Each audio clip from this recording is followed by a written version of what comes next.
A lot of people in the pro wrestling industry use many words to describe Vince McMahon. One of those words would be senile. The other word would be demented.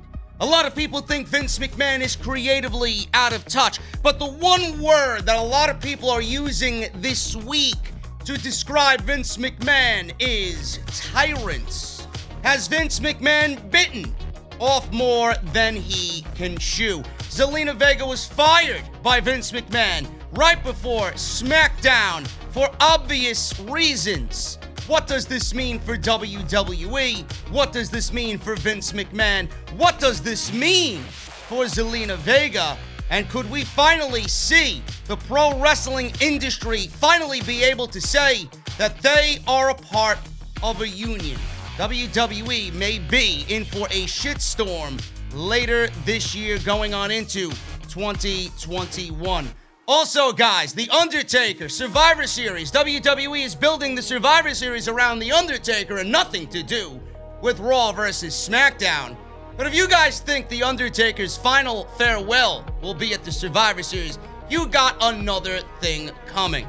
No matter how many times WWE has promoted the final farewell of The Undertaker, there always seems to be another report about The Undertaker having one more match and another wrestler stepping up to challenge The Undertaker for his final match in WWE. But what if I told you The Undertaker himself has expressed his desire to work with a current WWE superstar? We're going to talk about that plus everything rounding up your Raw, SmackDown, AEW, and NXT report right here for episode 351 of Off the Script.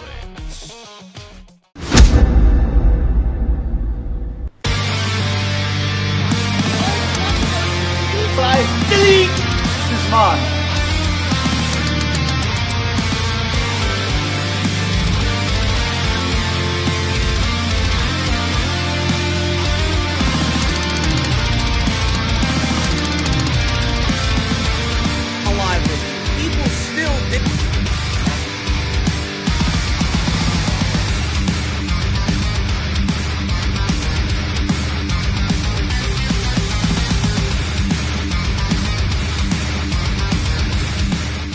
What is going on, guys? Thank you so very much for joining me right here on Off the Script. This is episode 351, sponsored by Ritual Multivitamin for Men, right here for your Sunday, November 15th, 2020. I am JD from New York. We got a lot to go over today, man, with the big discussion of Zelina Vega being fired by WWE on Friday. We discussed it all in depth on Friday's post-show for SmackDown. We will go over it again briefly before we get into all the new information that has come out about this particular situation. All we know is that Zelina Vega refused to close down her OnlyFans and Twitch accounts, and then she was made into a scapegoat.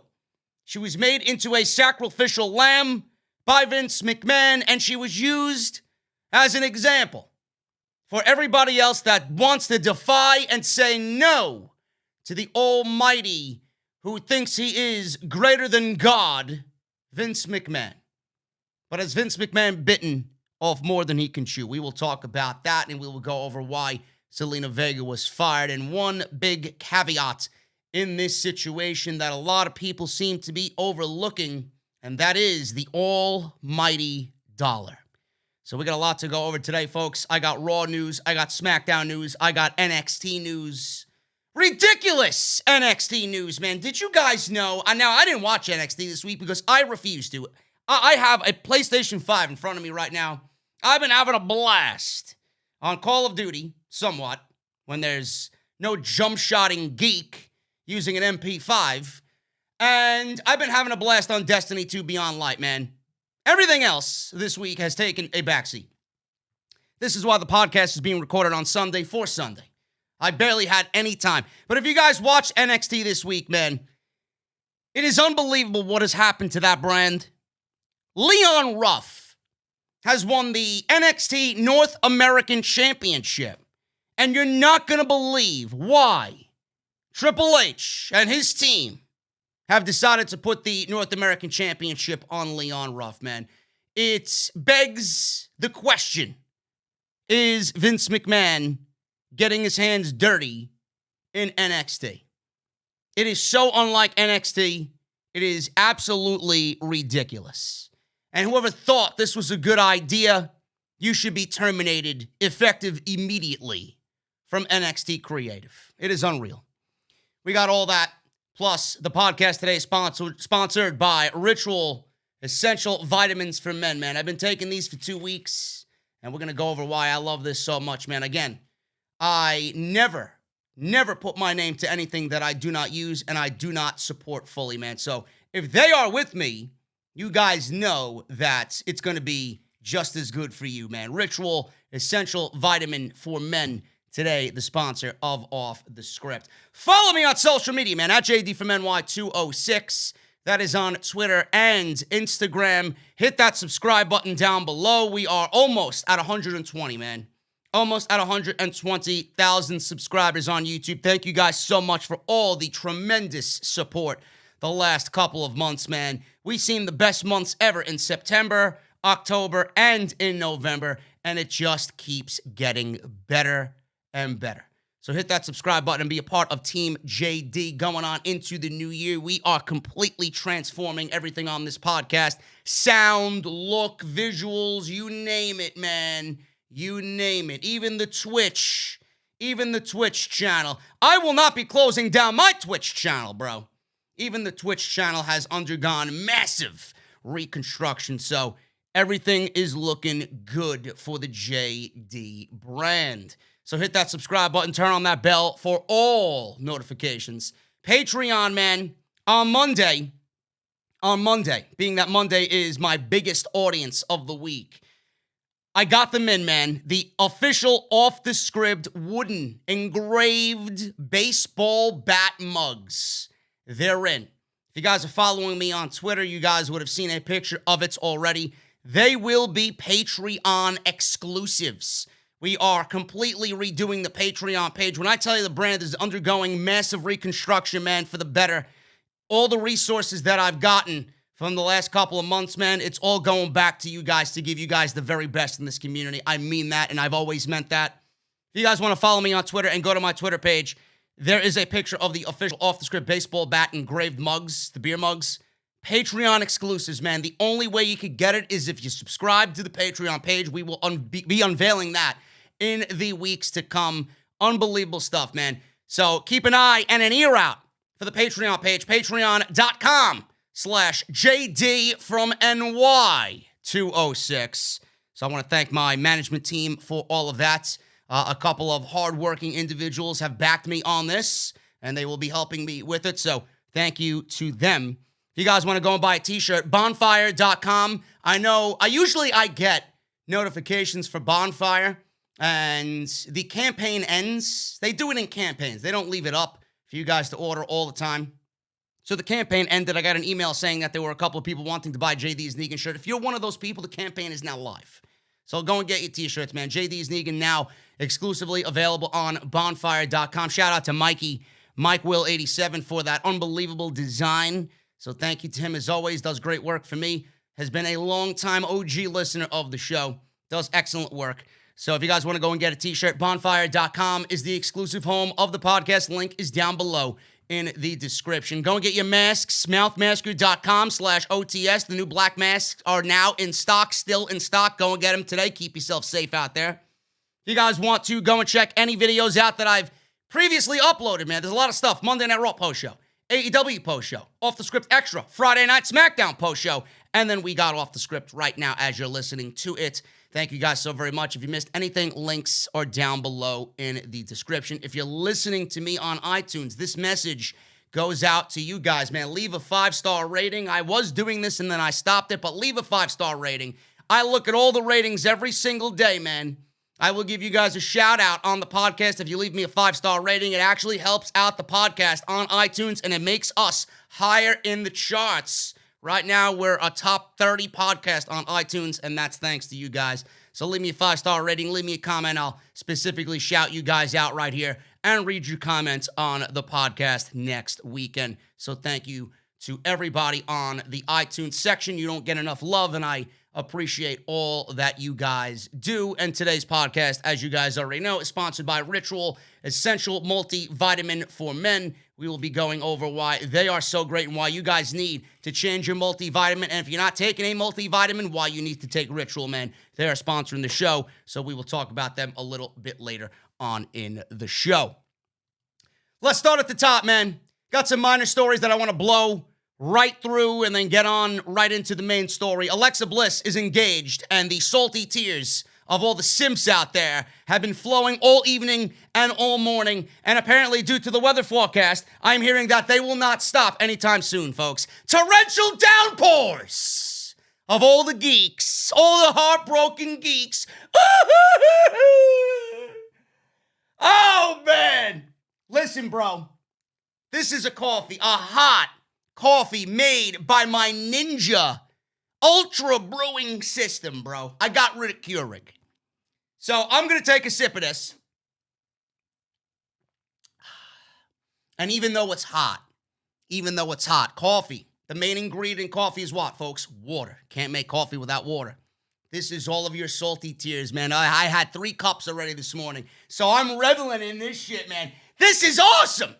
This is awesome. She is officially off the market. Yeah. What are you going to do now, folks? Death threats to Ryan Cabrera? Let me see. So, congratulations from me to you, Bliss, on getting engaged. Ryan Cabrera and Alexa Bliss have announced their engagement. Bliss announced on Instagram while everybody cried a river of tears that Cabrera proposed to her on Saturday night, and she said yes. Bliss wrote, 1 year ago, we said hello. Tonight, I said yes. How sweet.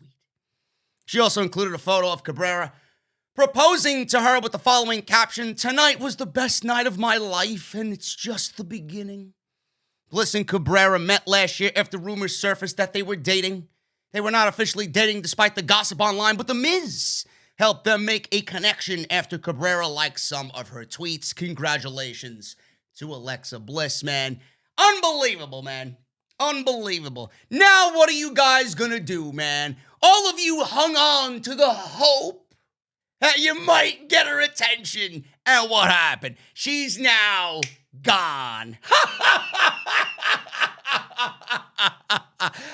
love it. I love it, man. I love it. WWE.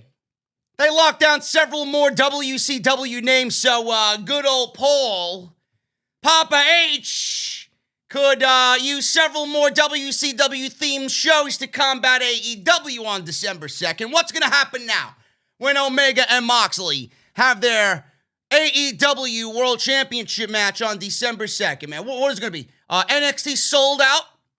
NXT December to Dismember? What do we got? Full brawl? Huh? What are we gonna do? Slamboree? I don't know, man. Hog Wild? Get a bunch of fucking pig pens out there and invite Henry Godwin back? Give me a break. WWE locked out several more WCW names that they have previously not done so. WWE didn't use WCW intellectual property for a while due to the names coming from a defunct company, and we all made reference to this, folks. Me and every other fucking podcast. Why doesn't WWE use Halloween Havoc and replace Hell in a Cell in October? Because they didn't create it. That's why Vince McMahon didn't do it. Nostalgia created a new use for those even names, especially in NXT. Now WWE has even more WCW names to choose from. The company arranged a deal with Cody Rhodes. He got his name back for use outside of pro wrestling, but Rhodes needed to give up a few trademarks, including Slamboree and the Match Beyond.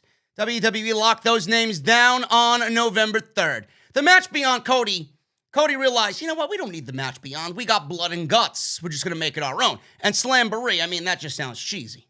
That really just sounds cheesy. Filings indicate that the company also trademarked for Super Brawl. We could see that on December 2nd. Bash at the Beach, Battle Bowl, we could see that Bunkhouse Stampede, along with the Match Beyond and Slamboree. So you know WWE is going to use that for NXT Bash at the Beach. AEW used Bash on the Beach back in January when they emanated Dynamite for 2 weeks on Jericho's cruise. So that was a 2-week Bash at the Beach special. So that's exactly what they're going to do. I wish that they would kind of fill that on in. Bash at the Beach could be a great WWE main roster pay-per-view if they wanted to. I know Vince won't do it because he's uncreative like a fucking senile fuck he is, but that would be perfect. WrestleMania, right? You got WrestleMania in April, and then you got May. You can do whatever. June, you could do King of the Ring. July would be a great Bash at the Beach pay-per-view, or make it a special. Do a network special 2 hours. It doesn't need to be pay-per-view. Whatever. Make it mean something. I think it's a great concept. So we'll see how WWE uses these names, but they just might be storing them away so nobody else can have them, which is also a thing that they do. Either way, those WCW names are now WWE property once again. So I didn't really know that Cody Rhodes arranged a deal with the company, and in exchange, he got his name back. So there you go. There you go, man. I think it's going to work out better for Cody. He long wanted to be Cody Rhodes and not just the American Nightmare, Cody. Doesn't make it sound good, Cody. We know. Even after all of these years, man, we still call him Cody Rhodes. So it's just stupid. Aesthetically, it's stupid, right? So now he's Cody Rhodes. So I don't blame him for that, and he made the right decision there. WWE, they'll probably use these names to combat AEW, and they'll just use Cody Rhodes in a negotiating tactic. We'll give you your name back. You give us this, and we're going to use these names against you in the future. That's exactly what they're going to do. Nikki and Brie Bella. I was hoping that I would never have to report news on these two geeks back on the podcast, but they are in the news, and not good news. Not good news for anybody. Nikki and Brie Bella are in talks with WWE about returning to the company.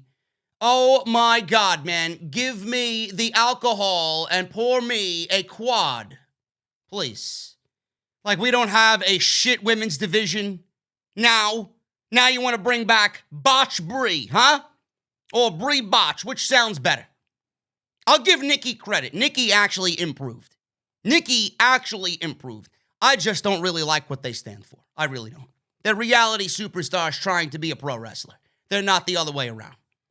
I would understand it and respect it a little bit more if you want to be a pro wrestler first and then a reality superstar second, which The Miz, even though The Miz sucks, he was a reality superstar first, but nobody knew him.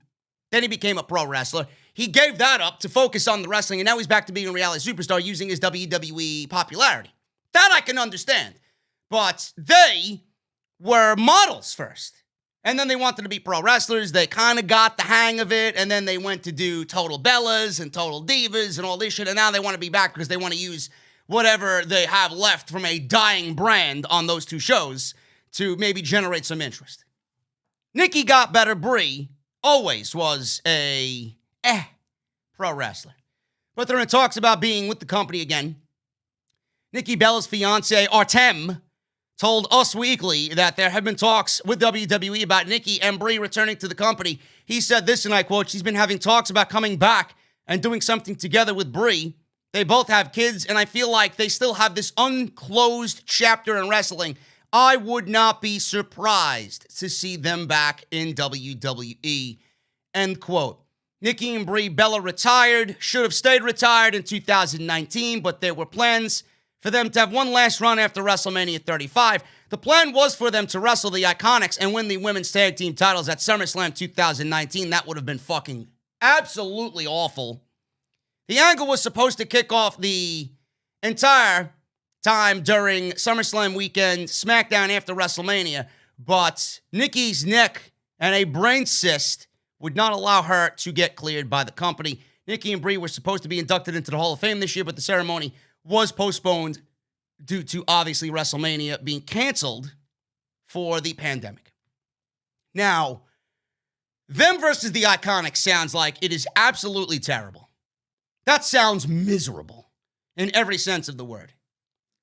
I would have done one of two things. I would have done one of two things with the team of Nikki and Brie Bella. What WWE did when the inaugural edition of the women's tag team race happened in that Elimination Chamber, who were they going to crown the women's tag team champions? I believe it was Sasha and Bayley that won it first, right?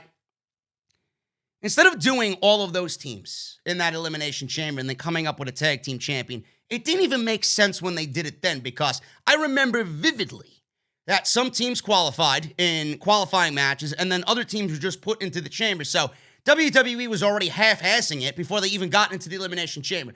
Then they had Sasha and Bayley drop the titles to the Iconics, thinking that was some great decision. That was fucking terrible. The Iconics absolutely ruined any credibility that those titles had, and it's still being felt today. It's still being felt today. Sasha and Bayley tried to rehabilitate that, but now WWE took the titles off of them because they needed to go their separate ways to feud over the SmackDown Women's Championship. But now it's on Nia Jax and Shayna Baszler. I love Shayna. I do not love Nia Jax. I feel like they're doing nothing with the titles because there's no tag teams in said division. Get rid of them. I would absolutely love to burn the women's tag team titles and then watch it fucking go up in flames and then not piss on the ashes and then laugh as the video goes viral on social media. But what I would have done is I would have had a tournament. I would have had a tournament. A tournament that included the Bell Twins. A tournament that included the Riot Squad. A tournament that included Mandy Rose and Sonya Deville when they were a tag team back during that time. We had Lita and Trish Stratus could have been a team. You know, I opted to have the team of Sasha and Bayley versus Trish and Lita meet in the finals. And if you couldn't do that, you could have had Nikki and Brie versus the team of Trish and Lita, with either one of those teams getting into the finals, and you could have done Nikki and Brie Bella versus Sasha and Bayley at WrestleMania. It would have made, the tournament aspect would have made the tag team titles in the early stages, crowning a first champion, that much more important. You got all these Hall of Fame teams coming back. Could have been Beth Phoenix and Natty as well teaming up. Put them in the tournament. Get women who know how to wrestle in this tournament. I wouldn't have minded Nikki and Brie being in that tournament, but WWE went about it in such a shit way, in such a rushed way, that it kind of made the titles look right out of the gate worthless. There was no importance to these titles, and the only reasons why the women's tag team titles were created was because of an agenda. It was all propaganda. They weren't made because WWE needed the tag team titles. They weren't created because WWE has this overflowing women's tag team division. They were created out of necessity because they had to appease all the fucking idiots on social media. Oh, why don't the women have tag team titles? Right? And then, poof, we got tag team titles. Meanwhile, WWE had no vision and no plans for said titles. If Nikki and Brie come back, what does it really mean? It means nothing for the tag team division. It means nothing for the tag team titles. This is why I'm so against it. It means that it's all for them. It means that they are looking to close the chapter on their career, not enhance the division or not enhance the titles. It's all about them. But WWE has always been all about them. They were always given preferential treatment. So why the fuck do I want to see them back now when they retired? They obviously went on to have life after wrestling, got married, they had kids, they're doing their wine, they're doing their Birdie B clothing. Why do we need to see them back? They've done everything possible in WWE and now they want more? You're done! Move on. WWE. They've talked about possibly holding Thunderdome shows. The WWE Thunderdome! You like that, huh? Yeah, I know. WWE has talked about possibly holding WWE Thunderdome shows at a baseball stadium. WWE is slated to leave Orlando's Amway Center in December, which means the company will need to find a new venue to host its Thunderdome shows. It's been reported that they will need to be out of the Amway Center by the 4th or 5th of December. Thus, the company has been looking at various locations in order to host its interactive fan experience. The world-renowned, world-acclaimed, award-winning, Emmy-winning, whatever the fuck they say, every single time they show up on Monday and Friday. Thunderdome. The big thing to note, though, is about any location is that when it's discussed, it needs to not host NBA or NHL games, as WWE wants to set up the stage and ring as well as all the screens, and leave the venue for multiple months to cut on costs. Now, Dave Meltzer mentioned during one of the editions of Wrestling Observer Radio this week that the company has talked about moving the Thunderdome into Tropicana Field in St. Petersburg, Florida. So this is home of the Tampa Bay Rays of MLB baseball. He says, and I quote, "I don't know where they're going, believe it or not. Tropicana Field in St. Petersburg has been talked about, which is a baseball stadium. I don't know how you run that venue every week. They'll run that twice a week. I mean, it's good if you're in Central Florida. I think everybody wants to run Florida because so many of the guys live there. It's cheaper. You're not going to get shut down. They start shutting things down all over the country. You're pretty confident Florida is not, because the Governor Ron DeSantis, isn't shutting anything down. But that's a big empty building. It's safer. I know there are all kinds of other indoor buildings they've talked about as well." End quote. In recent years, WWE, and this is a note that I have talked about once before and I put it in my notes, WWE has made it a little mini thing. They've been semi-consistent with over the last couple of years. They've run the Royal Rumble inside baseball stadiums. Last year they did Phoenix, the home of the Diamondbacks. And I believe, I don't remember the first one that they did. It's escaping me right now. But they did that. It might have been in Texas. It might have been in Texas. I'm not sure. But WWE is at least a little consistent with the Royal Rumble, wanting to be held in baseball stadiums, which I actually like. It gives the Royal Rumble a different feel from everything else. And I love the aspect of, them coming out of the dugout, and it's got a nice look. The Royal Rumble in 2020 for this year, the one where Drew McIntyre won, I thought it looked great. And they really took that to the limit when Baron Corbin, I know, I'm going to praise something Baron Corbin and Roman Reigns did. Roman Reigns before this Tribal Chief shit. But they had a Falls Count Anywhere match, and it was awesome. I really enjoyed one thing out of the 7 months of misery that they put us through, with the dog food and all the fucking big dog references and Dolph Ziggler being a part of it. It's fucking awful. But the visuals of it, the sky drone shots and the sky camera shots of them fighting on top of the dugout, I mean, all that shit is great, man. It really gives us a childhood feel. It really gives us that video game feel, like anything could happen, right? Oh my God, that's always something that could happen in a video game. We fight outside the venue or fight on top of the dugout. I thought that was awesome. It definitely is a one-time-a-year thing that you're not going to see on a random edition of Monday Night Raw or a nothing pay-per-view like Payback, right? Or Hell in a Cell. I think it's great. But the thing is, WWE might not be in a situation where they have a lot of options. And then if they do the Thunderdome and move it to Tropicana Field, they're probably going to have to be out by March. And then what are they going to have to do then? WrestleMania is going to take place, for all we know, in Raymond James Stadium. But after that, where are they going to go? Where are they going to go? You're going to have MLB season on its way to starting. NBA season is going to be in the middle of its season. They ain't going anywhere where MLB and NBA playing. So I don't know what's going to happen with them. I really don't. Whoever's in charge of this, and whoever Vince McMahon has sent out there to scour the fucking state of Florida to find a venue, this has to be a stressful fucking job. It really does. So they possibly could be moving into a baseball stadium to get ready for the Royal Rumble. But all we know is that the Thunderdome right now, as we see it in the Amway Center in Orlando, next month, we legitimately have 3 weeks before they are booted out of the Amway Center. So I will keep you guys posted on that. Now, the big issues, Meltzer did talk about this. The thing with this is WWE, always going into a new stadium, it's always going to create some interest, right? They moved into the Thunderdome, it created interest. It didn't really provide a long-term solution to their failing product. And I said this from the very beginning. Meanwhile, you had all the fucking checkmark geeks on social media. Oh my God, this is great. Oh my God, this is a great visual. The show sucks. The show is as bad as it's always been, if not worse, okay? The main negative about all of this is when you look at, and NXT had this problem. NXT still has this problem. They've always had this problem inside Full Sail. But at least there was a live crowd there. But now it's a little bit more accentuated. WWE being in the Amway Center, NXT being in the Capitol Wrestling Center, and then we have AEW in the Daily's Place. When you start to see that every single week, it gives the shows absolutely no identity. What you're watching is the same shit every week with just different matches.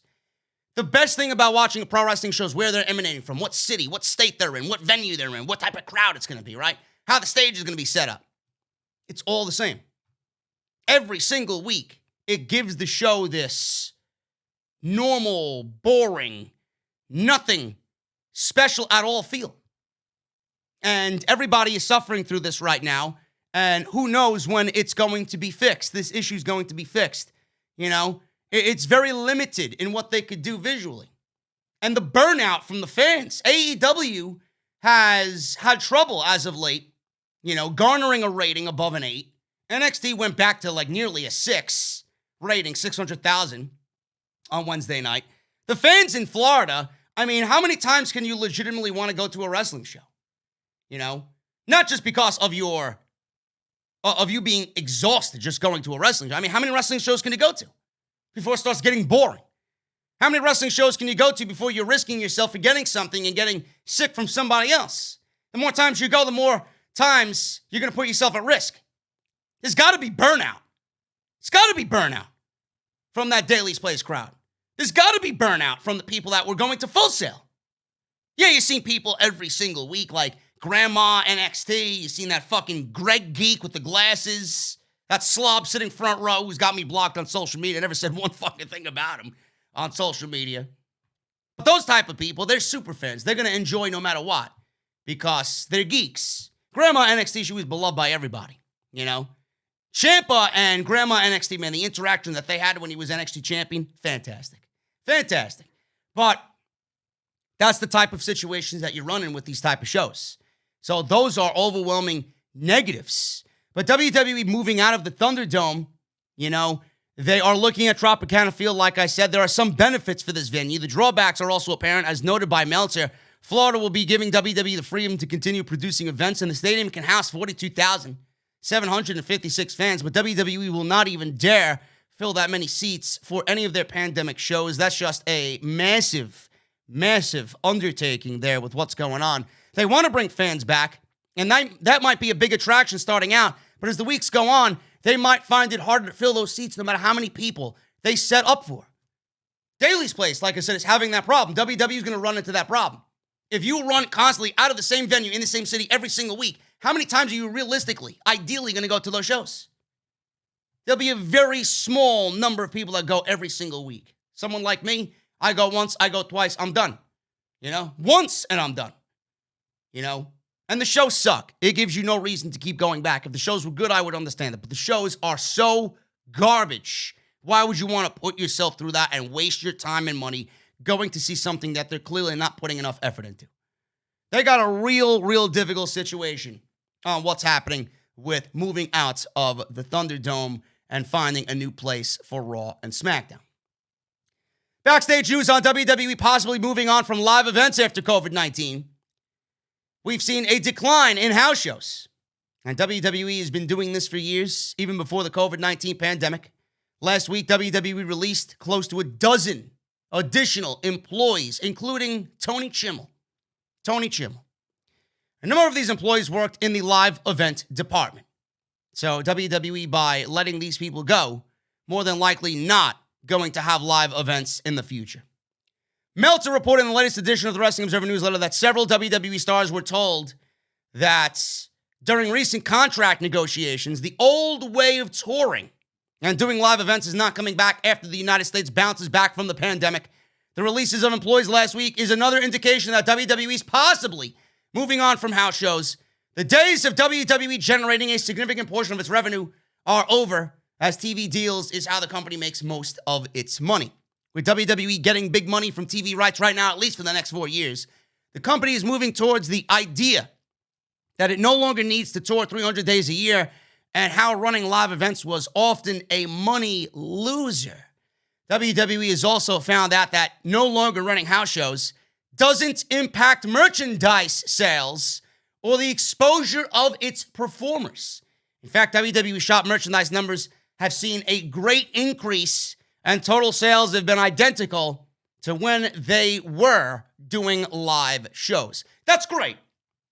That's great. I'm glad that they found that analytic and that's not impacting everybody's additional pay, because I was under the impression that WWE running house shows was actually an even added benefit for everybody performing on those shows, because everybody performing on their shows, live house shows, would have merchandise in the stands and you can buy said merchandise. So I thought that was always a way to generate more revenue there, but apparently their numbers are up and they're not even touring on WWE Shop. Good for them. Good for them. And good for everybody still making money through that avenue. The bad thing about WWE not doing live shows is wear and tear. You know, you get into this situation where you do something enough and you get used to it, your body gets used to it.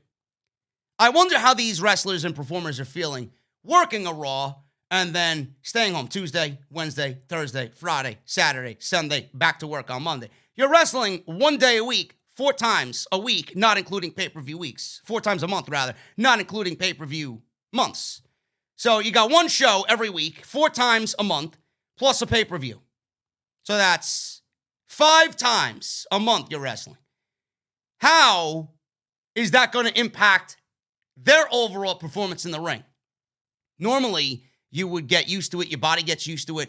It's, to me, a situation that might open them up to be a little bit more injury-prone because they're having so much downtime.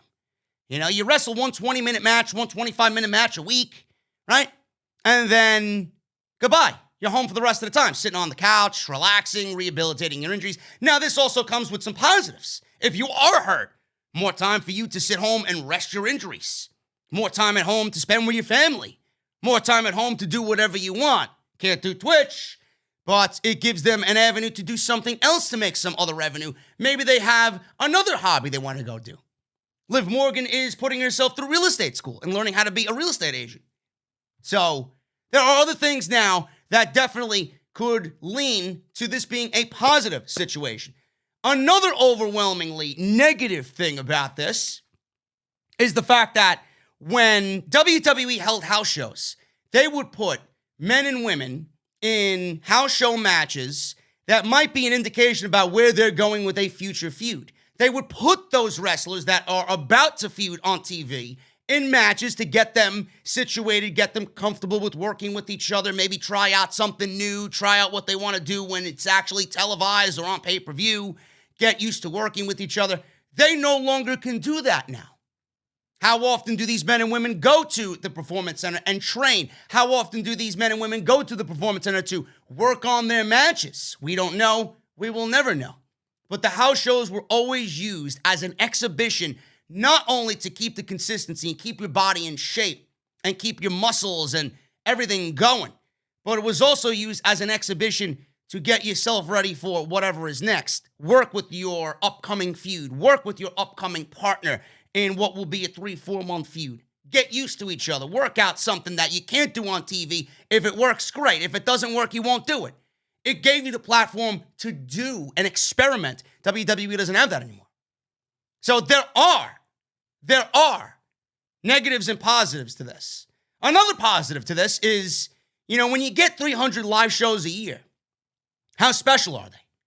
How special are they? If WWE is making more money now, hand over fist, than any time in their career, instead of being money hungry, doing live shows and putting your roster through the ringer, scale that back to 100.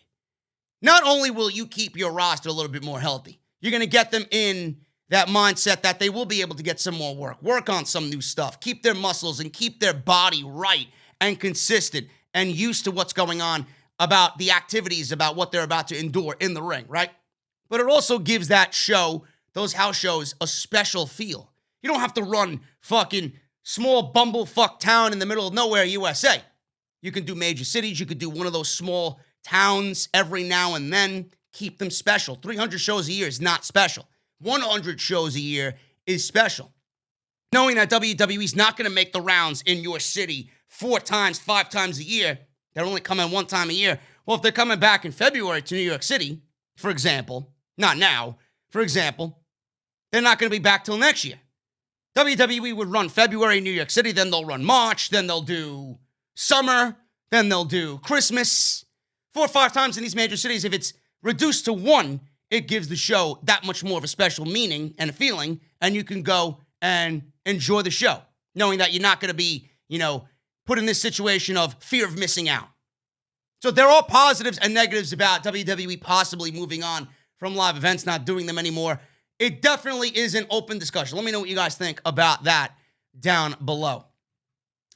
More WWE releases, including longtime announcer Tony Chimel. I just mentioned this in the previous story. He was let go. He's been with the company since 1991. Chimel primarily did ring announcing, but in recent years, he was working behind the scenes. He was also used, I believe, as the ring announcer live during the house shows when they were touring. Some fans may remember his interesting pronunciation of the rated R superstar nickname for Edge. In recent years, he's been working as a production manager and helping oversee the WWE ring crew. Another notable name that was let go by the company is Derek Castleman. He's been with the company since 1993 and worked as the director of venue merchandise remote operations for WWE. Throughout the year, WWE's been letting go of workers due to budget cuts related to COVID-19.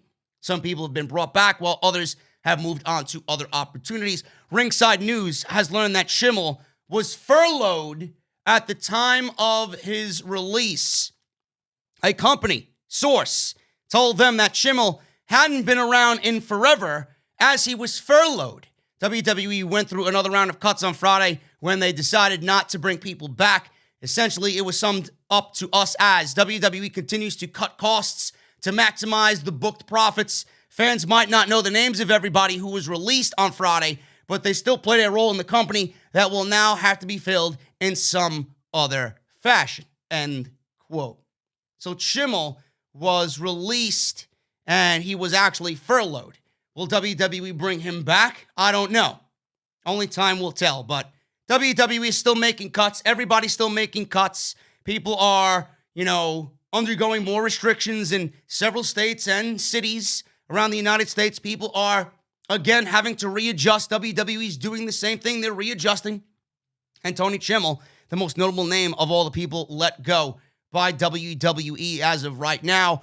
Only time will tell if he's brought back. So I will definitely keep you guys posted on that. But being with the company since 1991, man, it's got to be heartbreaking to be let go for obvious specific reasons. If the pandemic wasn't a thing, Tony Chimel may still be with the WWE.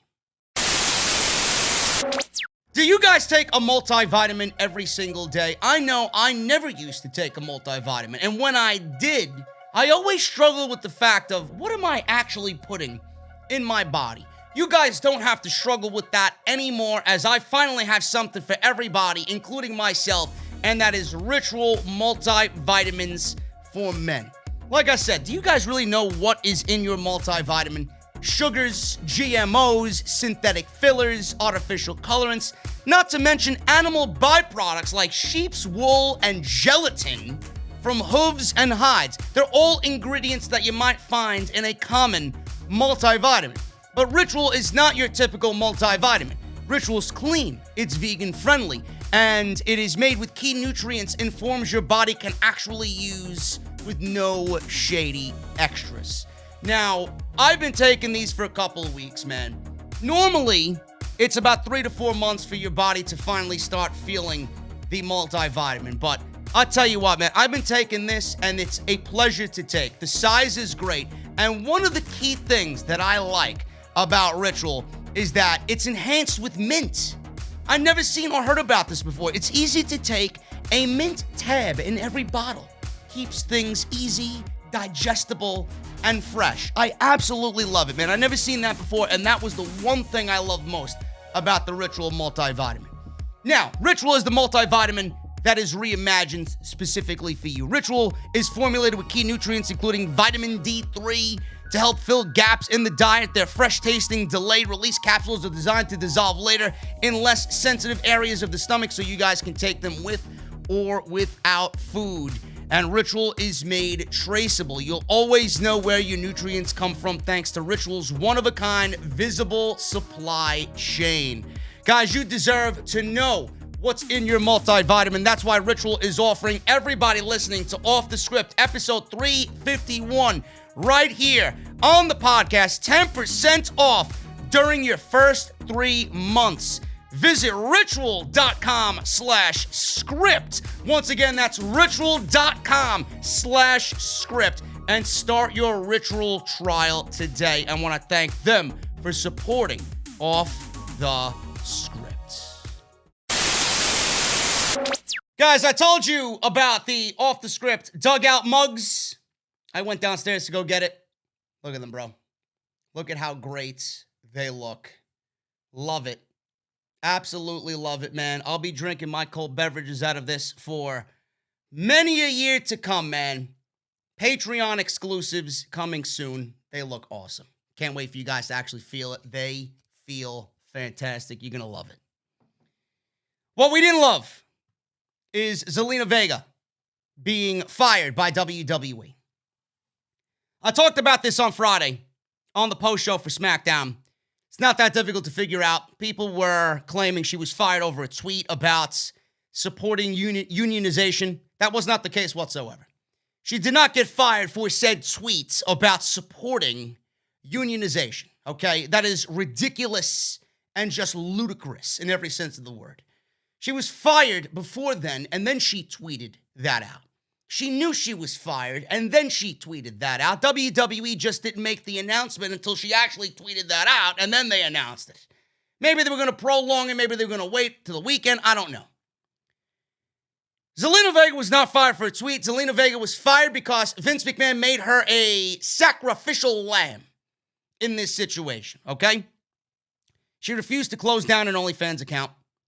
She actually created the OnlyFans accounts after WWE had just closed down everybody's Twitch accounts in the company. And she, along with Paige, who refused to stop twitching, WWE closed everybody down. Paige and Zelina Vega opted to just say no. Now, Paige is not an active member of the WWE roster per se. She doesn't have a role on TV, so it's more easy for her to get away with this type of shit. Okay? WWE has nothing for her. So if I was Paige, A, I respect the shit out of her for doing that. B, I would have done the same thing. Zelina Vega was an active performer.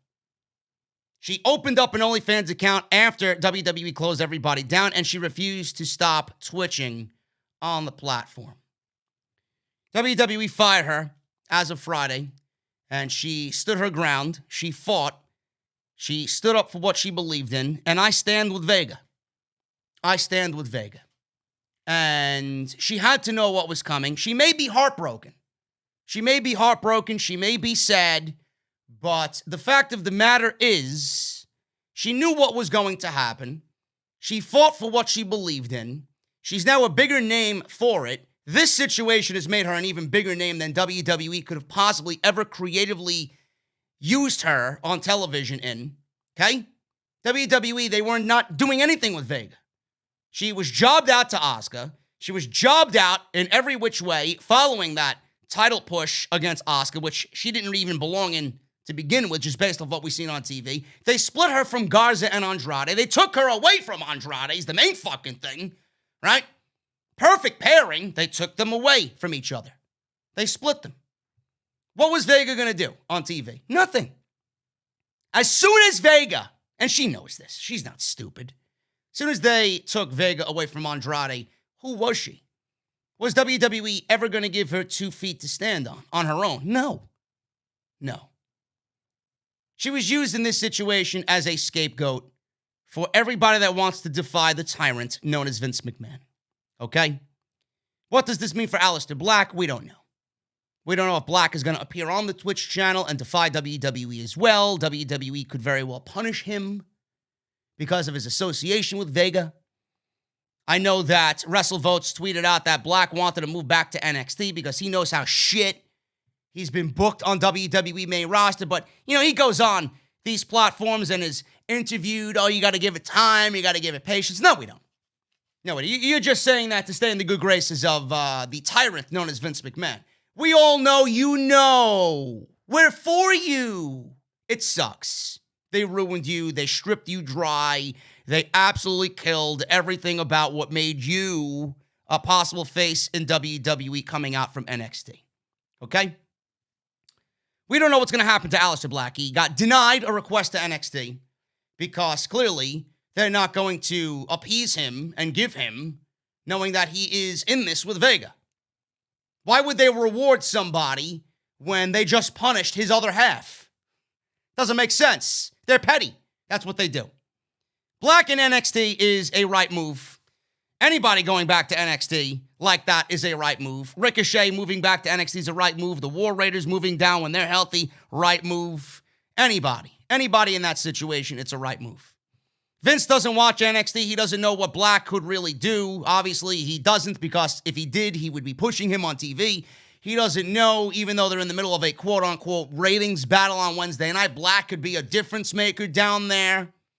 He's got fans. He's got support. He's good enough to lead a company, for sure. If Vince watched NXT, he would know that he's actively killing the fucking brand. He's pulled 13 or so talents from NXT, and this year alone and done nothing with them. He knows, if he watched, that they're bleeding for talent, begging for talent. Cross is hurt, Balor's hurt, O'Reilly's hurt, Cole. Nobody knows if he's signed. Nobody knows if he's staying or going. Nobody knows if he's being called up. Nobody knows. Velveteen Dream has his issues. He's not the same. He's never going to be the same, right? How long do you think Priest is going to be down there? How long do you think he's going to be down there? He's going to be called. He's the next in line to get called up next year. What's going to happen? They need talent.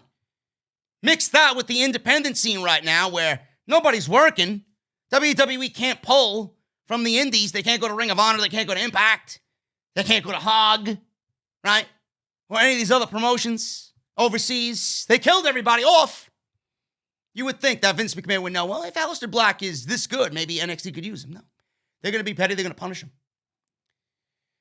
The other big thing, folks, Zelina Vega may have been defiant in not closing down her Twitch and closing down her OnlyFans.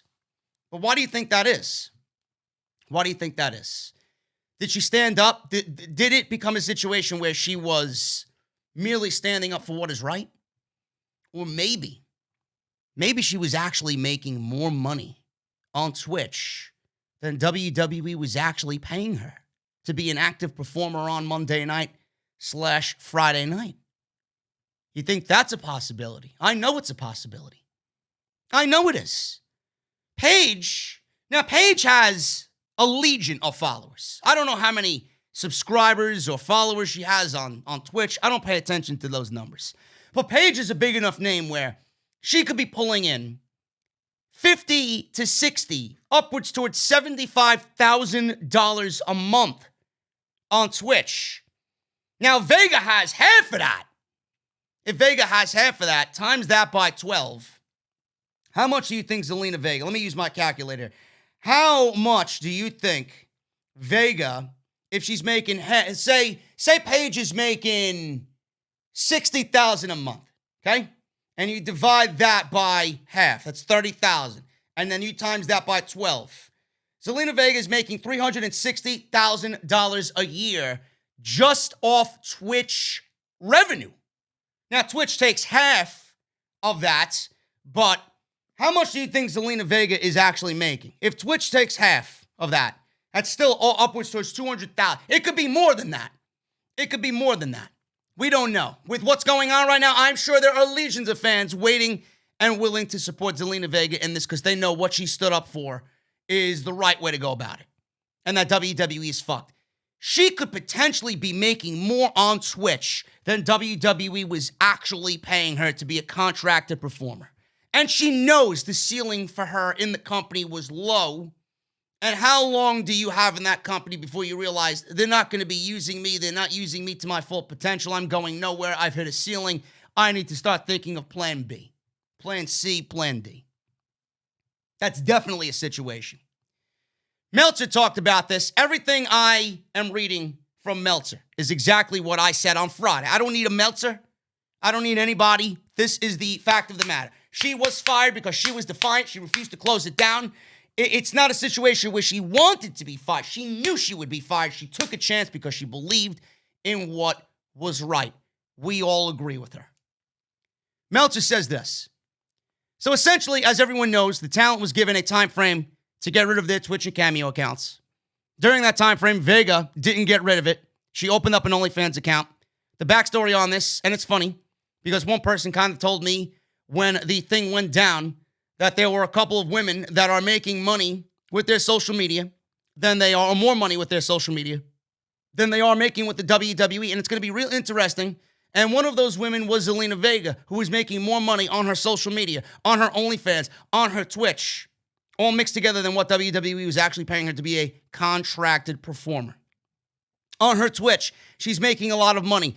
And so it's like, what do you do in that situation? And I think she made the choice, and they had to fire her. And then right before it got out that she was fired, she made a tweet about how she supports unionization, which she has said before.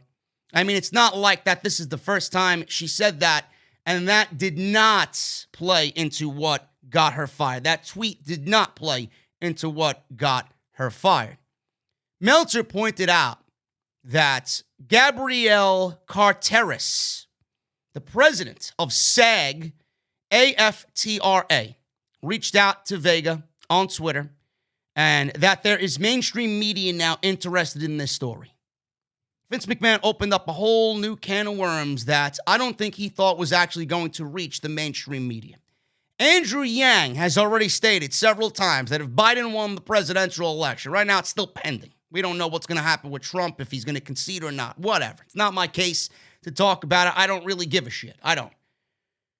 But Andrew Yang has already stated several times that he plans on pushing for legislation once President-elect Joe Biden is sworn in. Meltzer noted that there are two tiers of main roster contracts right now. Some people were signed after AEW formed and they got big contracts, and others signed before AEW started.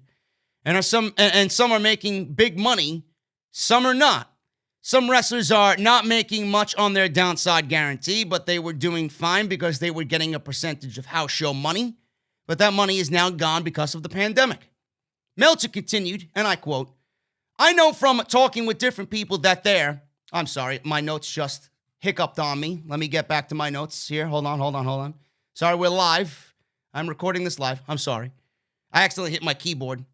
Meltzer says, and I quote, "I know from talking with different people that there is a resentment that, okay, before we were working 4 nights a week and working our asses off and traveling all over the country and having to pay for hotels, and now we're working 1 day a week and we have a lot of downtime off, so we're figuring out ways to make money with our off time to augment the money that we're not making, and then they try to take even that away from us." End quote.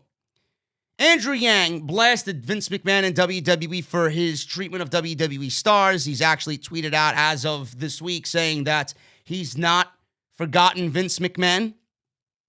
And he actually says, and I quote, Andrew Yang does, "The post that you're talking about was my categorizing the misclassification of professional wrestlers as independent contractors, which is completely ridiculous." Yang explained in an interview with CNN back in September, and I quote, "Given the WWE and how they control the names and likeness of their superstars for years and controls their activities in many ways, anything that Joe and Kamala Harris have for me that they think will help move the country forward, I would love to help."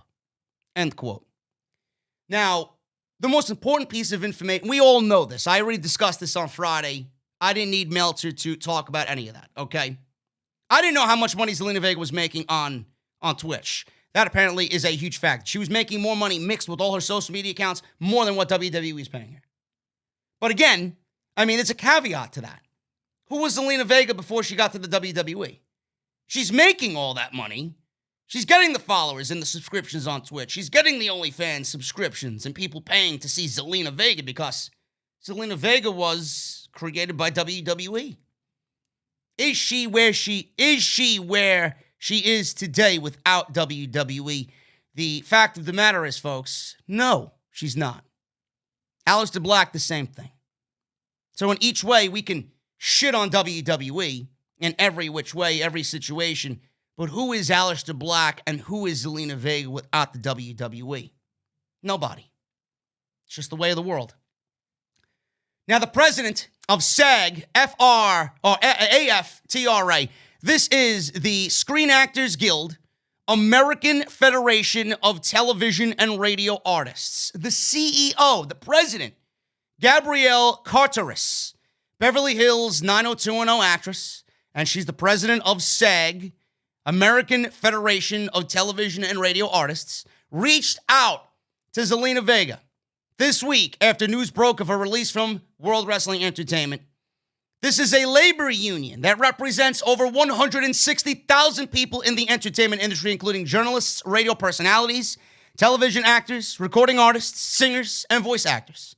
It is not clear yet where this is going, but it could indicate a change happening in pro wrestling and in mixed martial arts. Andrew Yang, we already know where he stands on this. The word going around in WWE is that she already knew she was being released by the time she sent out the tweet about unionization, and the decision to release her came after she expressed her issue with WWE's mandate that wrestlers must give up their Twitch and Cameo accounts. Vega later on went on Twitch and thanked everybody for the support, everybody she worked with in WWE. She also noted that she's not done in pro wrestling. Vega is currently under a 90-day non-compete, so she would not be able to wrestle for a company like AEW or Impact or Ring of Honor until at least February. Miro actually tweeted out that she will be fine, or actually not tweeted out, but he was on his Twitch and said that, he would have done the same thing. He would have not quit WWE over it, but he would not quit his Twitch. He would give WWE the option of just firing him, But he went on to say that she's going to be fine. She did the right thing. She did what she thought was the right thing. She's going to be fine. All we should be concerned with is her happiness. And that's exactly what I said on Friday. That's exactly what I said on Friday during the post show on SmackDown. What does this mean? Is WWE opening up a can of worms that they might not be able to battle, that they might not be able to handle? Did Vince McMahon think it was going to reach this climax of sorts? Now, you got to be careful what you wish for, okay? Unionization, everybody wants to be labeled independent contractors and have it really mean independent contractors, okay? WWE states that they're independent contractors and they're nothing more than prisoners in World Wrestling Entertainment. If everybody joins a union and everybody collectively joins a union, what does this mean for the overall industry? Okay? Will AEW be able to handle something like that? Does WWE, in this case, with their actions, get everybody to form a union and get everybody involved to form a union? What does this mean for the overall industry? Is AEW going to be able to handle that? Smaller companies are not going to be able to handle this. Ring of Honor, more than likely closed down. Sinclair, maybe, I don't know. But they won't be able to handle that, paying health insurance and all this other shit, right? Impact certainly won't be able to handle it. All these other independent promotions who have the majority of their roster wanting to join a union for health benefits and, having their way of life be better. Is it going to be beneficial for all these other companies if there is a formed union in the industry of pro wrestling? You better be careful what you wish for, because WWE may be the only game in town. If you want to wrestle, WWE may be the only game in town for you to go wrestle in, and that doesn't even guarantee you a job offer. WWE doesn't have to hire you because you're a pro wrestler. So be careful what you wish for here. This is going to drastically affect WWE's bottom line. I'm not a scholar in this shit. This is new territory to me. I know nothing about this. I'm just thinking off the cuff here. I'm thinking off the script, per se. This is absolutely going to be detrimental to WWE's bottom line. This is going to severely affect their bottom line. Stocks are going to go down. They're going to be seeing less come in. More is obviously going to be going out. WWE is going to have to pay for health insurance for every single member, male, female, and NXT talent on that roster. That is going to drastically affect their revenue and their bottom line. As far as health insurance goes, yes, it's going to affect them. What about the NFL and all these other contact sports where concussion protocols are a key priority? Concussions in pro wrestling have been the center of attention ever since Chris Benoit did what he did. And it's not been a situation where they let it kind of just slip by them. Chair shots were eliminated to the head. Any blows to the head were eliminated. Any moves that impact the head have been eliminated, especially in WWE. We see one kind of slip through the cracks where they allow a pile driver or they allow a buckle bomb, which is fucking ridiculous after the buckle bomb has been proven to just be detrimental to one's career. Ex-Nia Jax, ex-Sting, right? Kairi Sane, whatever. Finn Balor. Buckle bombs, pile drivers. We see it on AEW. It makes me cringe when I see it on AEW where they do it on the apron, they do it on the fucking stage, they do it outside, whatever the case may be. Every time Sammy Guevara takes a fucking DDT, I think he's breaking his neck. He's got that RVD effect. Remember when RVD used to take a fucking DDT or a pile driver? My God. My God. Concussion protocols are not going away. In fact, they're only becoming more of a priority. I do believe that with in the NFL, that concussion protocols and foundations for concussions, the NFL has to give part of what they make yearly to these foundations for concussion research. Is WWE or all these other promotions going to be in a situation where they give part of their yearly company revenue to foundations for, concussion research? We don't know. We don't know. Again, drastically affects WWE's bottom line.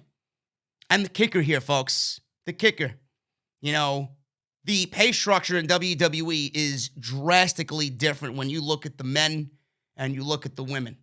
Zelina Vega stood up for what she believed in because she was making more money on Twitch and on social media, on OnlyFans or whatever else she has on social media, more so than what WWE was paying her. Becky Lynch, Sasha Banks, Bayley, Charlotte, Asuka. You think that they are making the type of money that AJ Styles is making? You think they're making the type of money that Randy Orton, Roman Reigns, Seth Rollins, Brock Lesnar, all those bigger name, upper echelon guys, you think they're making more money or anywhere even to what those men are making? Absolutely not. I guarantee you it would shock you to know what Charlotte is making. I guarantee you it would shock you to know what Bayley, Becky, Asuka are making as far as pay goes. Now, if everybody is in a union, WWE is not going to be directly negotiating with said talent. WWE is going to be negotiating for the union who's going to be representing said talent. So if WWE is negotiating with said union about said talent, we're going to know exactly how much each individual performer is making. And you don't think the women are going to want to form a union? You don't think the women want to be on an equal pay structure as the men? Again, all affects WWE's bottom line. This is a can of worms that I don't think Vince McMahon really gave second thought to. Vince McMahon used his godlike power, or what he thinks he has, as far as godlike power goes, and wielded that and used Zelina Vega as an example. All it takes is a woman scorned in this situation. Zelina Vega may be the straw that broke the camel's back in this situation. Again, at the end of the day, I'm no scholar in this. I'm only thinking out loud. I'm thinking about what WWE could potentially do in this situation or how they could be affected in this situation. I stand with Vega. I really do. I think it's disgusting. WWE is going to regret this decision. She will be fine. And the only thing that we, as a fan base, should be, worried about is Vega's happiness. That's it. Anything else, I will keep you guys updated on anything regarding this situation because this is only going to grow from Zelina Vega being fired. Moving on, man. Friday Night SmackDown. The overnight ratings are in. They dipped slightly from last week. Episode this week drew 2.142 million viewers, which is down from last Friday's episode of 2.209. The first hour polled a 2.111 million viewership, while hour 2 did a 2.172. The show did 2.312 million viewers last week in hour 1 and 2.106 million viewers in the second hour last week. It also polled an average of 0.6 rating in the 18 to 49 demographic, which was number 2 for the night. That is down from the 0.65 rating in the 18 to 49 demo that the show did last week. SmackDown was in the middle of the pack on TV. In viewership on the networks, it was behind 2020, Magnum PI, Blue Bloods, Shark Tank, Dateline NBC. I don't know who watches any of this garbage on the top shows for network television. It should be noted that the rating is being consistent with what they've been getting in the last couple of weeks. Primarily, like I said, and again, it should be noted, Roman Reigns is a detrimental factor to the ratings right now on Friday night. Friday night show was absolutely fucking terrible. It was awful. Absolutely terrible. Sami Zayn defeated Apollo Crews because they needed Sami Zayn to do something because of his match at the Survivor Series with Bobby Lashley. He beat Crews in 3 minutes. Otis defeated Dolph Ziggler.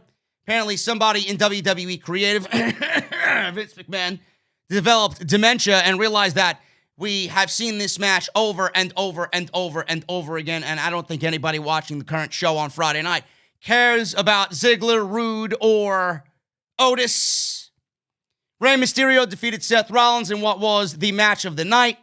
Rollins was betrayed by Buddy Murphy, and Buddy Murphy was given the seal of approval by Rey Mysterio, and Aaliyah and Murphy have now a budding relationship. I'm just waiting for the wedding, and I'm waiting for Buddy Murphy to turn on the family, and you know how that goes. I could absolutely see that heading in that direction. Because where do you go from here? Rollins has taken time off from TV. Becky is due in a week or two. Rollins has the match with Mysterio. He lost. Rollins has his match with Murphy next week. He'll probably lose that. Rollins has Survivor Series. I see SmackDown beating Raw. And then goodbye. Goodbye, Rollins. We probably won't see him until the Royal Rumble, because he'll be home with his wife. He deserves the vacation his wife gave birth. He wants to be home with his wife. But I absolutely see where this is ending with Mysterio and Rollins. Now it's going to shift to Murphy and the Mysterios.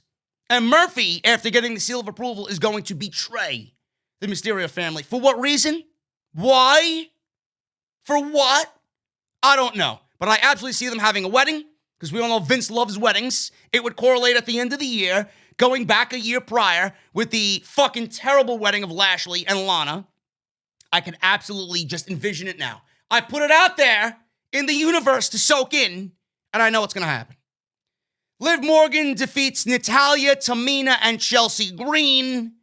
Chelsea Green, by the way, who was scheduled to win that match. Why she was even in the match to begin with, I don't know. Scheduled to win the match. Broke her wrist. WWE called an audible. Liv Morgan wins the match. I'll talk about that more in a second. Drew McIntyre defeats Jey Uso. Why was McIntyre on the show? I don't know. WWE barely made a mention of Randy Orton. They made a mention of Drew McIntyre challenging Randy Orton for the WWE title on Raw. But if you watch this show, I guarantee you felt that McIntyre and Reigns was the match at Survivor Series, and Reigns versus Orton was never going to happen.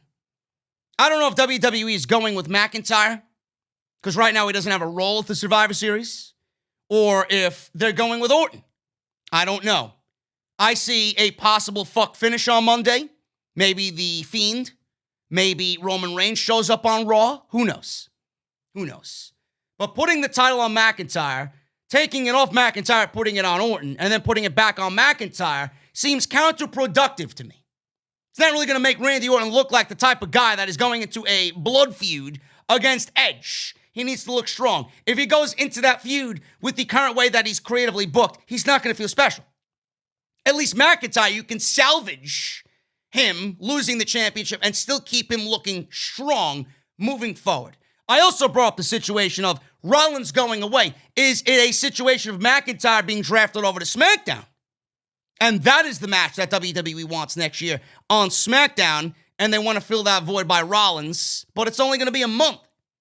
Why do you need to drastically change your rosters by pulling a top guy from Raw and putting him on SmackDown? Because Rollins is going away. You got 90% of a roster that you're not using. Use them. I don't know where any of this goes. I could rant on this for days. The feud between McIntyre and Orton have not made either man look good. Either.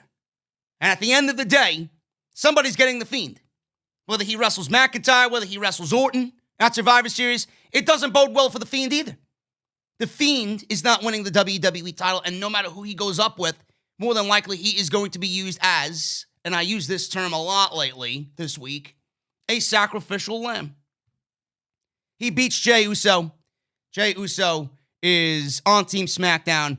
He made the match for himself, and Roman Reigns was not pleased. They wanted to teach Drew McIntyre a lesson, and McIntyre ends up defeating a Uso that Roman Reigns right now is not pleased with at all. Chelsea Green's debut. Let me cycle back to this. This was not a last-minute decision. Surprisingly, because WWE had her tested for COVID-19 beforehand, the decision for her debut was actually made during Wednesday night's creative meeting that I was told went fucking miserable. Chelsea Green debuted during a Fatal 4-Way match on SmackDown. She was injured in the process. Liv Morgan picked up the win to earn herself a spot at the Survivor Series on Team SmackDown. Plans were changed multiple times, and by the time the match started, Green was the winner.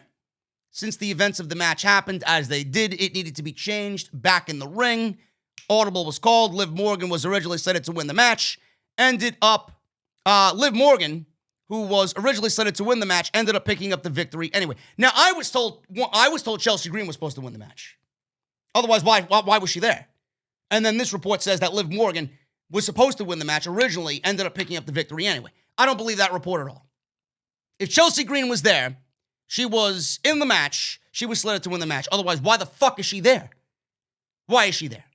Chelsea Green was undoubtedly the winner of that match. The thing that bothers me is nobody knows who she is. Nobody knows where she came from. Nobody knows anything about her. Nobody knows her gimmick. Nobody knows what she is like on a promo. There's no importance around Chelsea Green whatsoever. She's a loser.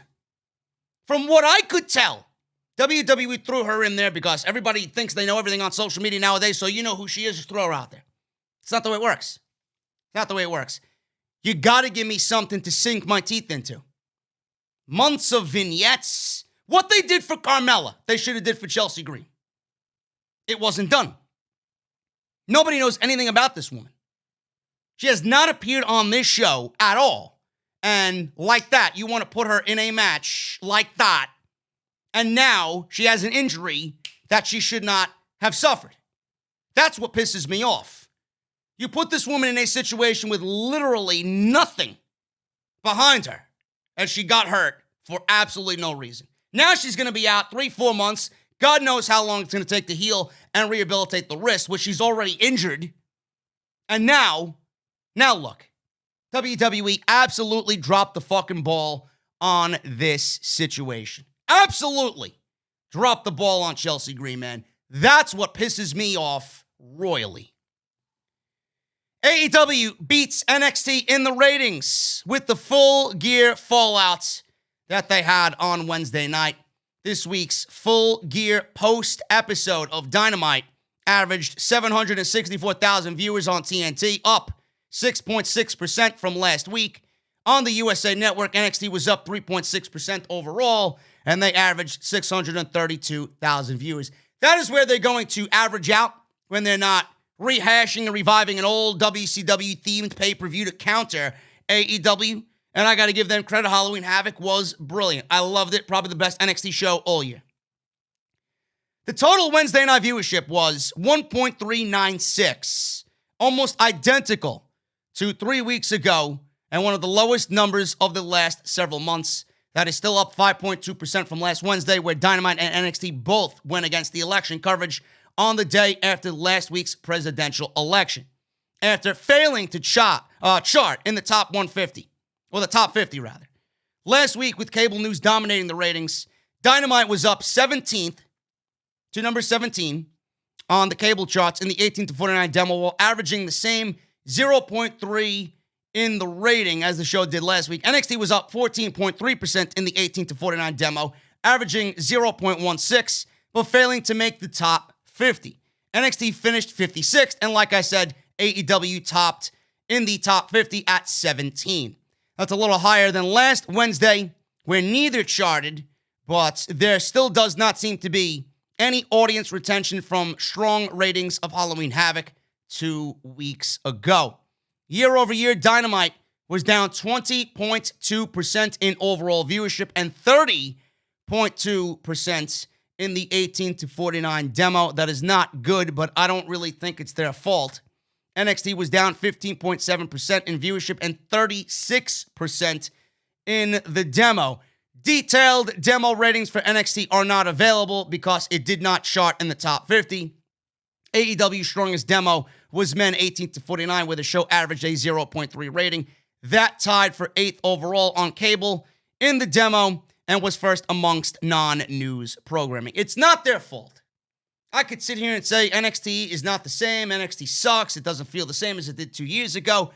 The thing is, AEW Dynamite was great. And Dynamite has put on consistently good shows. It's not AEW's fault, and it's not NXT's fault. A lot of people are still watching the presidential coverage because nobody knows what's going to happen. Trump is not conceding. There's always some inside story going on. What court case is going on here? What state is he overturning or trying to overturn? It is a pay-per-view event that's going to last up until January, folks. It's not going anywhere, right? Then you got football, and then you got basketball coming back. It's only going to be worse for both AEW and NXT. And the fact of the matter is, these shows, they're exhausting. And I don't mean because they're not interesting. It's just gotten to a point where fans don't want to watch because it's in the same venue every week. It's the same vibe every week. It's the same excitement level every week. It's not up, it's not down. It's just whatever. It's, if I miss it, whatever. I'm not missing much. I'll watch it on Thursday. I'll watch it on Friday. I'll watch it this weekend when nothing's happening. Right? Why do I got to watch it on Wednesday night? DVR numbers are not factored into that. If they are, AEW's over 1 million. People are not watching as it's live. They'd rather wait. People are not watching altogether because it's just the same shit every single week. It is clearly exhaustion. They want things back to normal. And when things go back to normal, I would hope that all of those fans return when they hear the liveliness and the energy of the fans. We don't even know at this case if the fans are going to be back in those arenas when AEW is outside of Daly's place or NXT is able to have a takeover in a different city with that live energy that we all know both of these shows, including NXT, need. It's unbelievable. Brian Cage beat Matt Sydal. Best match that Brian Cage had in Dynamite, or in AEW on Dynamite since his debut. The Natural Nightmares defeated the Butcher and the Blade in a bunkhouse brawl match. Really bloody match. Didn't really care about the story going in, but all four guys absolutely killed it. Shawn Spears cheated to beat Scorpio Sky with a loaded black glove. Tay Conti defeated Red Velvet. And Pentagon Jr. defeated Rey Fenix in a match where both guys' masks were torn off. You've seen the majority of both of their faces. And Pac returned at the end of the match to feud with Eddie Kingston.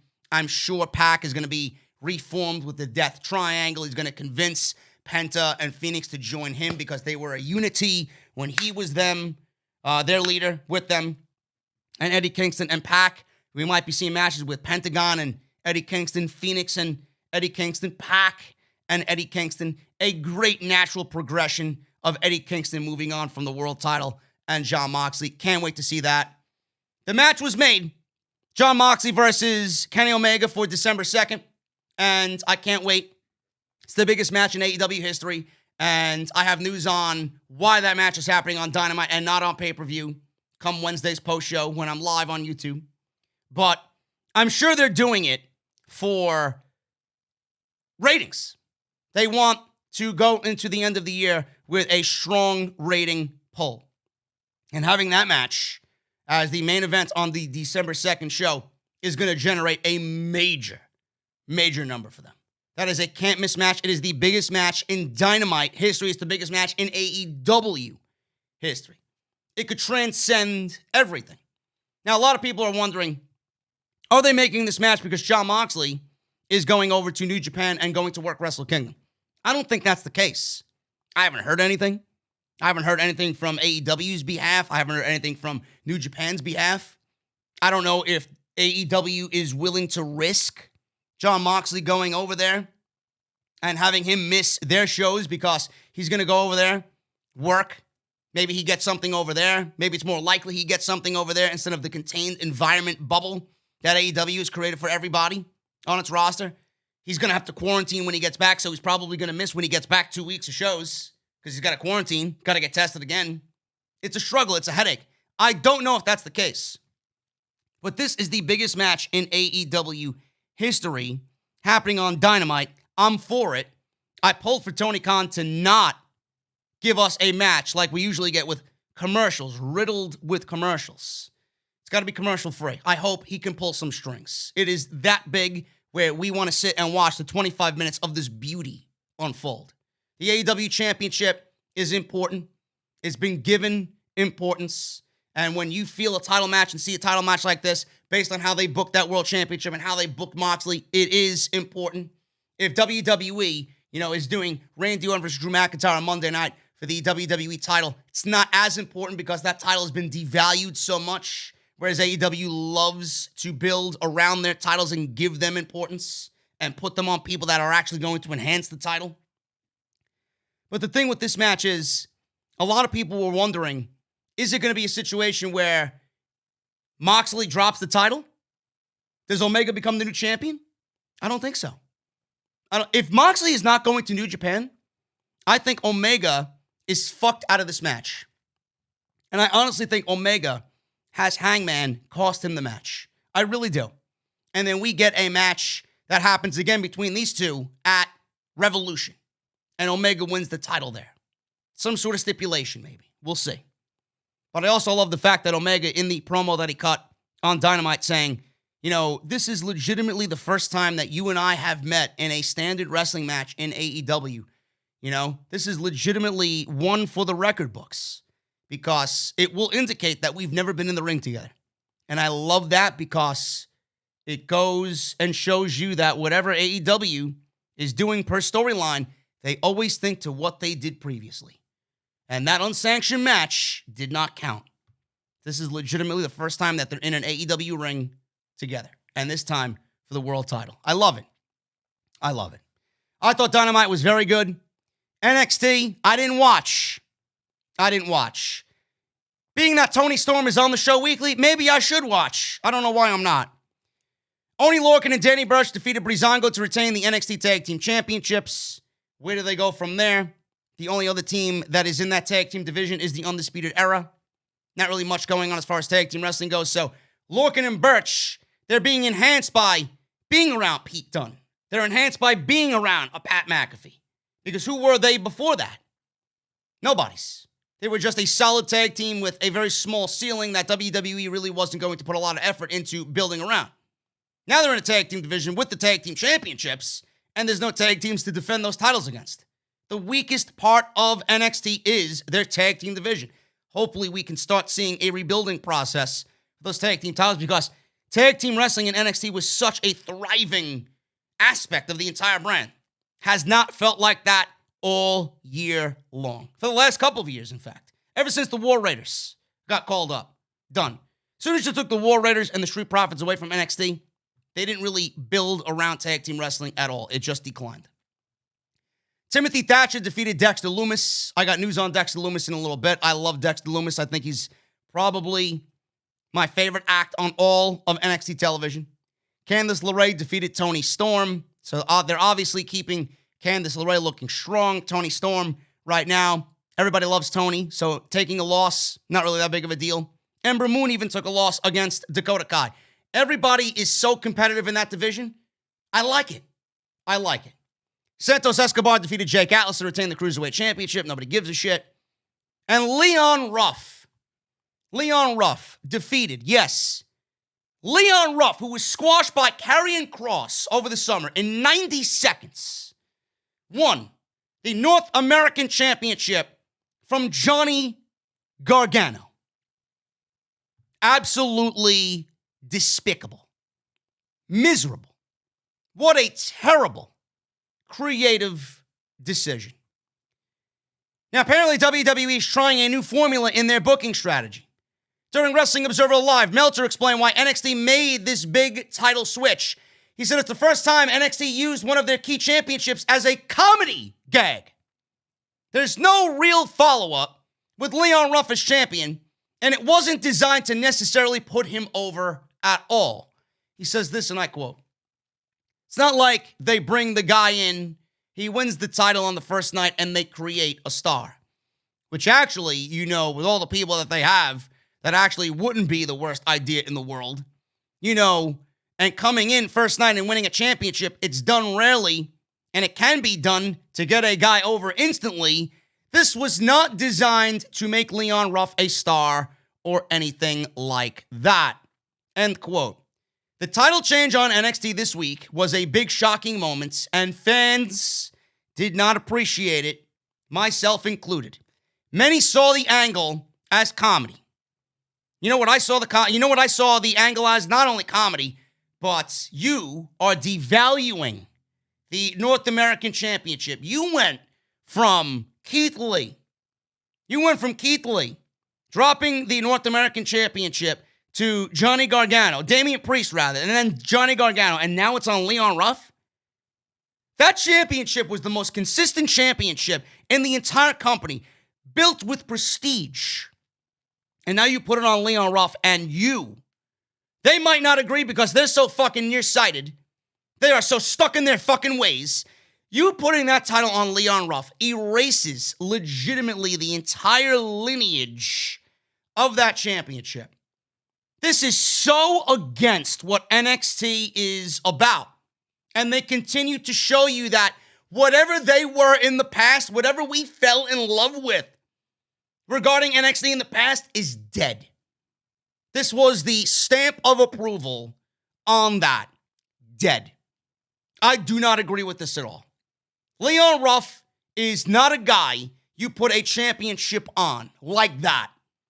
You don't have him come on in and have a match and then instantly he's a champion. What has he done? Who is he? Where is he coming from? Why did I watch this guy on Raw, on SmackDown, and on NXT be a jobber to the stars? And then you want to have him come in and beat one of the best wrestlers in the world, Johnny Gargano? And I know Road Dogg and Shawn Michaels and everybody would be playing up the fact, it's a long-term storyline with Johnny Gargano having the Gargano curse and he can't keep a championship. I don't give a fuck. I don't give a shit. You are in control of it. What curse? I don't want to see Johnny have a curse. You made him into a big deal chasing the championship. You give him the championship and then you take it off of him and put it on Leon Ruff? Are you fucking serious? I was about to say Leon Rush. Leon Ruff. Unbelievable. Leo Rush wouldn't have been such a bad idea. But Leon Ruff?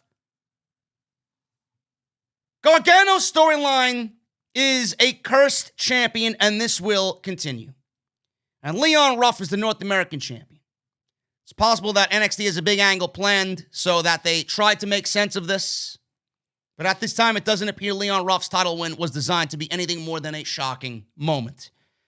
For a company that's really treated its champions well, the fact that they're doing this tells me that they're trying to find a new formula, I guess is the best way to put it. I mean, it's easy to look at this and do something with it that's more, to elevate somebody long-term that's more viable. I mean, they are going to leave Leon Ruff in this way where it comes off as a fluke, and they are going to book him to the top. End quote. That's what Meltzer said. So even he is questioning Leon Ruff winning the title. Are they going to book him to the top? Do they have a plan? Do they have a vision? No. They put the title on Leon Ruff because they wanted a shocking moment. Shocking moments don't draw. Look at the ratings. The ratings next week will be a better indication as if Leon Ruff winning the championship made any impact. All you did was devalue Johnny Gargano and you devalue the North American Championship, and in one single swoop, you continue to devalue the NXT brand as a serious wrestling product. I don't know how anybody thinks this is a good decision. You could be a fan of Leon Ruff for all the years you watched him and evolve. If you think he should have won the North American title, you are a blithering fucking idiot. It actually is detrimental to the overall health of NXT. Shocking moments don't draw. Stop booking with shock and awe. That is something we see on SmackDown. That is something we see on Raw. For all the months that I've said NXT doesn't feel the same, for all the people that said I've turned my back on NXT. Oh, JD don't cover NXT anymore. He turned his back. He's an AEW shill.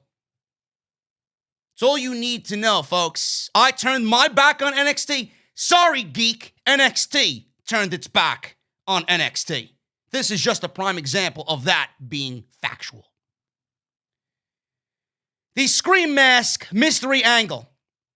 Apparently, Johnny Gargano and Candace LeRae had this Scream Mask individual helping them. Meltzer also noted that they didn't even intend to have a Scream Mask situation in their original plans. Booking on the fly here. Is this Raw? Did they take from Monday Night Raw's creative and put it on NXT? I don't know. Certainly seems like it. Certainly seems like whatever main roster influence is had on Monday night, they're dipping their hand into the gold and black cookie jar. I don't like it. I don't like it. They're slowly poisoning NXT. They wanted to reveal Indy Hartwell from the beginning, but she was forced to quarantine for precautionary reasons. It was supposed to be her all along. It wasn't the first time because she was not allowed to work the first time. That's why they used the mask in the first place, because it was supposed to be Indy Hartwell, and they wanted it in the storyline to be Indy, so they had to use the mask and then bring her back as the reveal.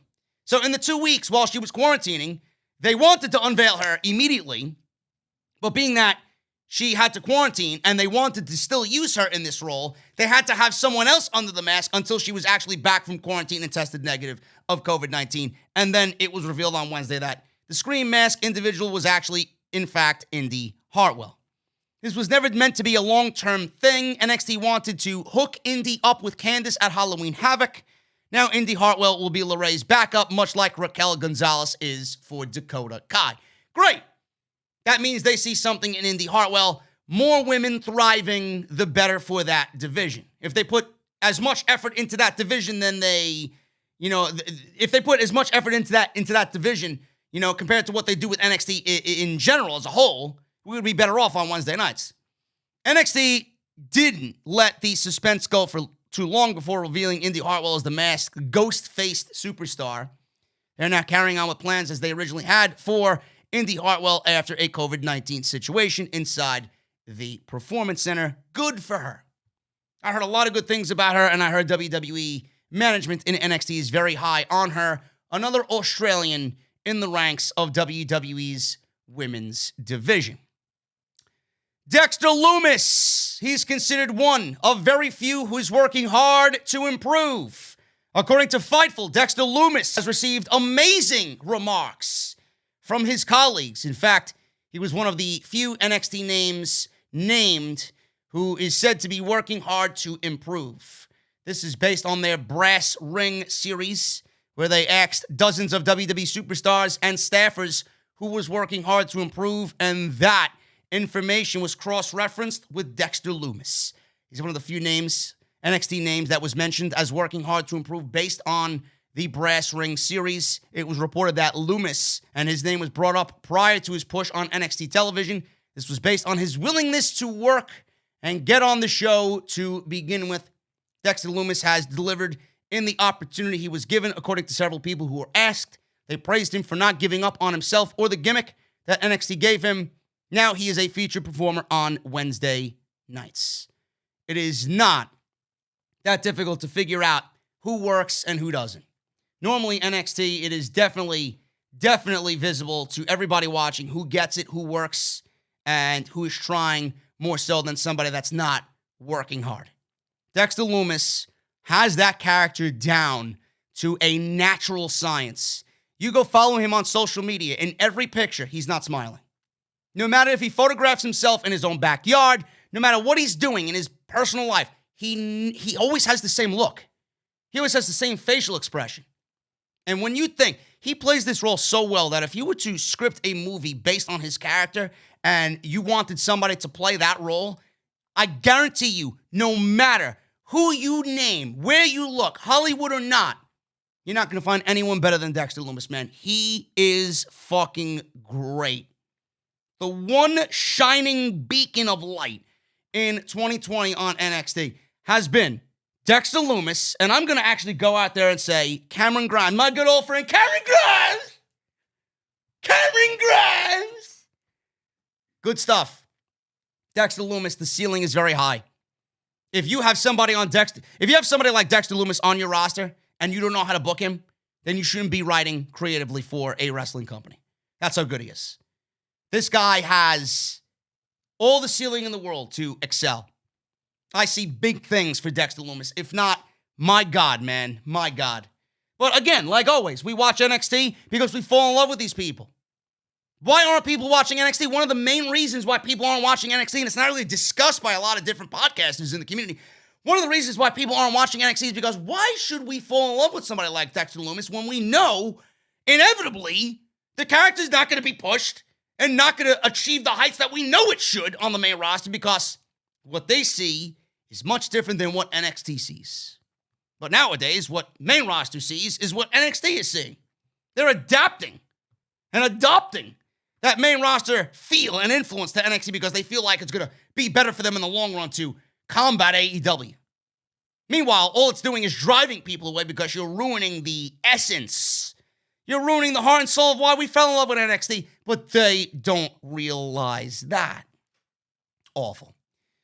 Karrion Kross, I got news on Karrion Kross. He took to Instagram to provide an update, as well as thank people for their concerns regarding the injury that put him on the sidelines. Former NXT champion has been out since his injury. The good news is that he's feeling much better about the progress he is making.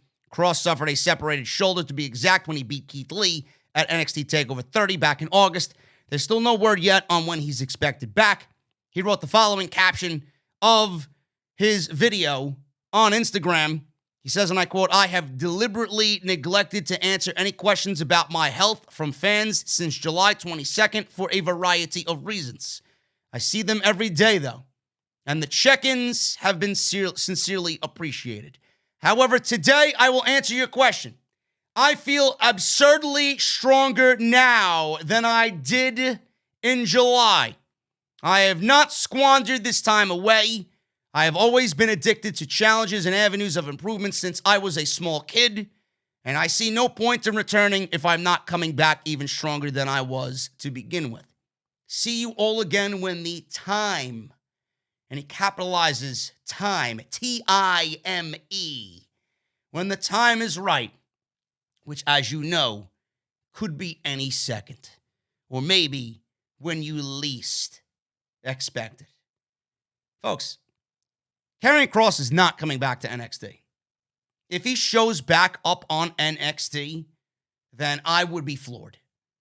Kross and Scarlett are headed to the main roster. All I'm going to say is this. It's either going to happen in one of two situations. Number one, the Royal Rumble. The Royal Rumble.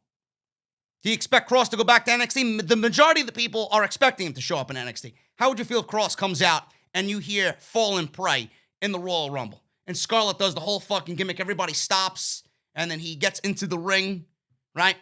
She comes out in the aisleway, and the smoke is entering the ring, and he's standing in the ring, and he's got like 6 eliminations in about 30 seconds. You know that's a possibility. In fact, I would not be surprised if that happens. The other situation is, and we're going to talk about him in just a little bit, The Undertaker. The Undertaker has his 30-year anniversary at Survivor Series, the final farewell of The Undertaker. What if Karrion Kross shows up at Survivor Series, sets the stage for an Undertaker match with Kross, and that is his entryway into WrestleMania, and we get Kross versus The Undertaker at WrestleMania in The Undertaker's final match? Now, the only caveat there is, do you see The Undertaker lying on his back on his way out, or is he going to get the victory in his final match? Undertaker's old school. I could absolutely see him putting somebody over that he truly believes in on his way out. As long as he has the match that lives up to the quality that he is addicted to. Great Undertaker match. I don't think he would be opposed to putting anybody over if he actually believed in them. But there's a plethora of opponents that could challenge The Undertaker at WrestleMania. It doesn't have to be Kross. That's just something where you would least expect because everybody's expecting him to show up in NXT if he showed up at the Survivor Series. I think that kind of fits into what he said. When the time is right, could be any second or it could be when you least expect it. I don't think anybody's expecting him to show up at the Survivor Series, and it would make headline mainstream WWE attention if he did. Because this is a big deal, and they're building the Survivor Series around this and this alone. And if it was him who came in and ruined all of that, that's a big fucking deal, man. That's a once-in-a-lifetime opportunity. 30 years to the day, to the event that The Undertaker debuted in 30 years ago. It's going to live in fucking the annals of WWE history. You know? What a way to make a debut. What a way to make a splash. Now, Bray Wyatt could challenge The Undertaker. He could do the same thing. He doesn't have anything to do with the Survivor Series as of right now. We'll find out more on Monday. Finn Balor has already challenged The Undertaker. Drew McIntyre has always requested a match with The Undertaker. In fact, Seth Rollins was a rumored name to wrestle The Undertaker at WrestleMania this year. If things didn't go Paul Heyman's way. Or if things actually did go Paul Heyman's way. They had backup plans. Styles and Rollins was on that list to face The Undertaker. So it could be anybody. All I know is the WWE, bidding farewell, the final farewell to The Undertaker is not really a final farewell. It's only a stage for them to sell the pay-per-view and then get The Undertaker to one more WrestleMania match in front of fans.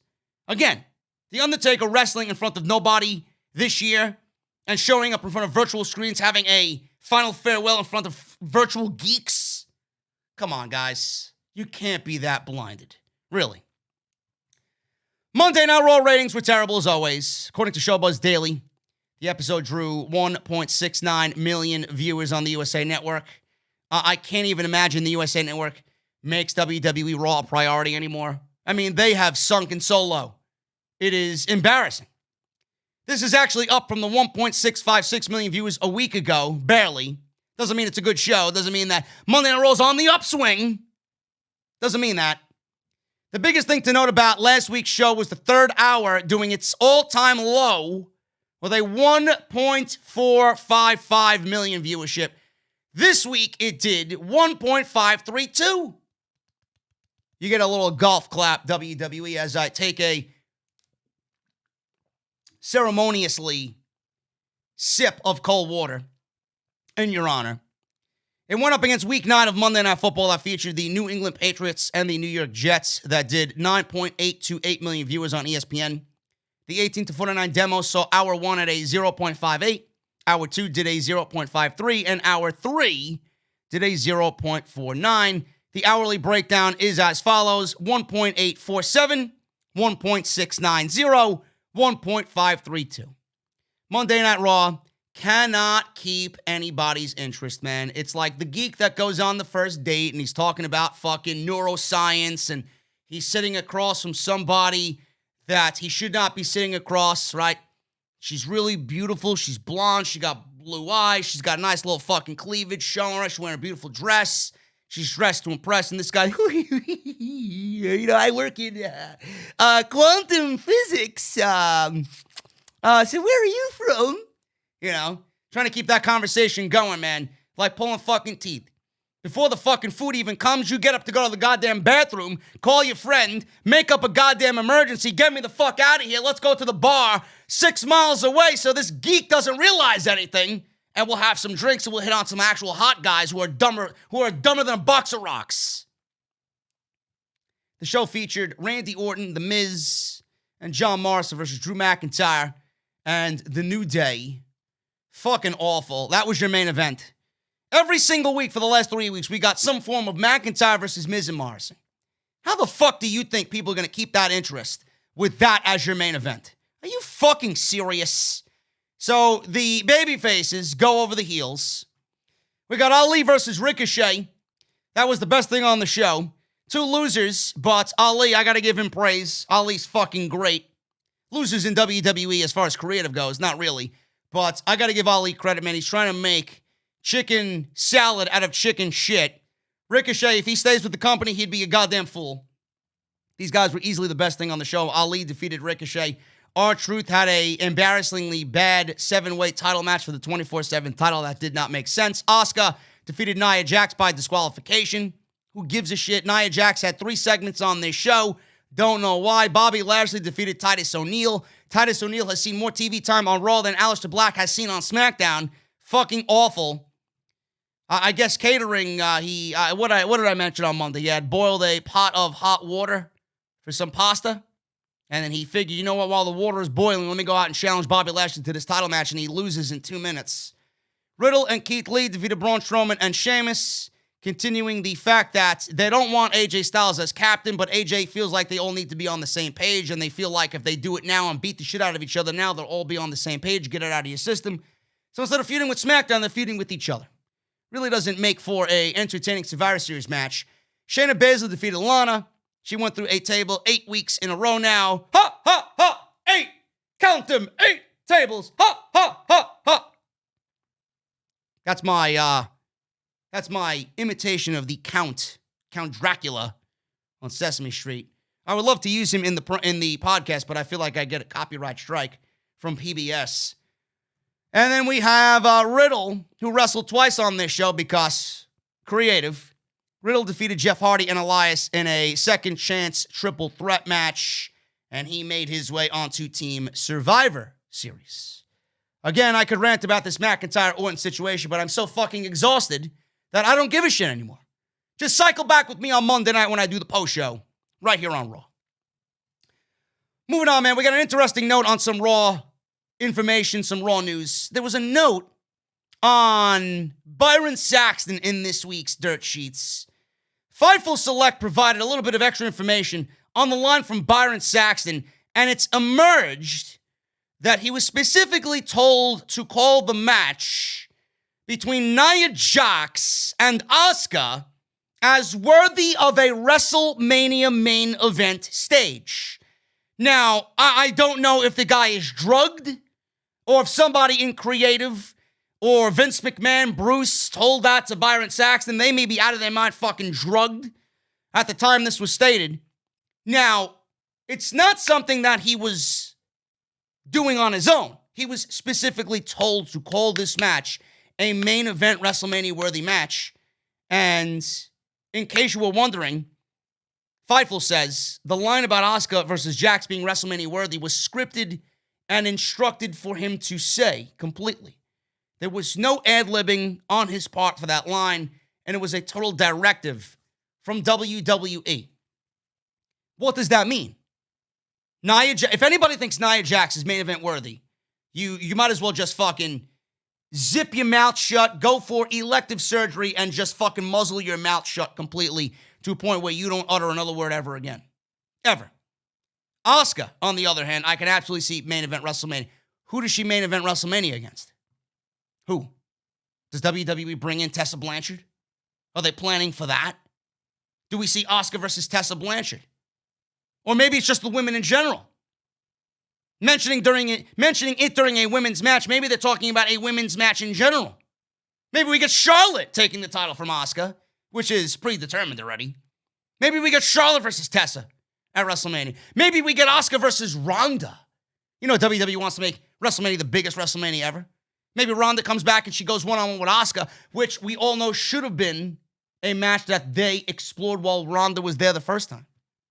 Or maybe it means none of these things, and WWE is pretty much alluding to the women being in the spotlight again, and we get not only a WrestleMania main event with the women, but maybe it leads to them finally pushing for an Evolution 2.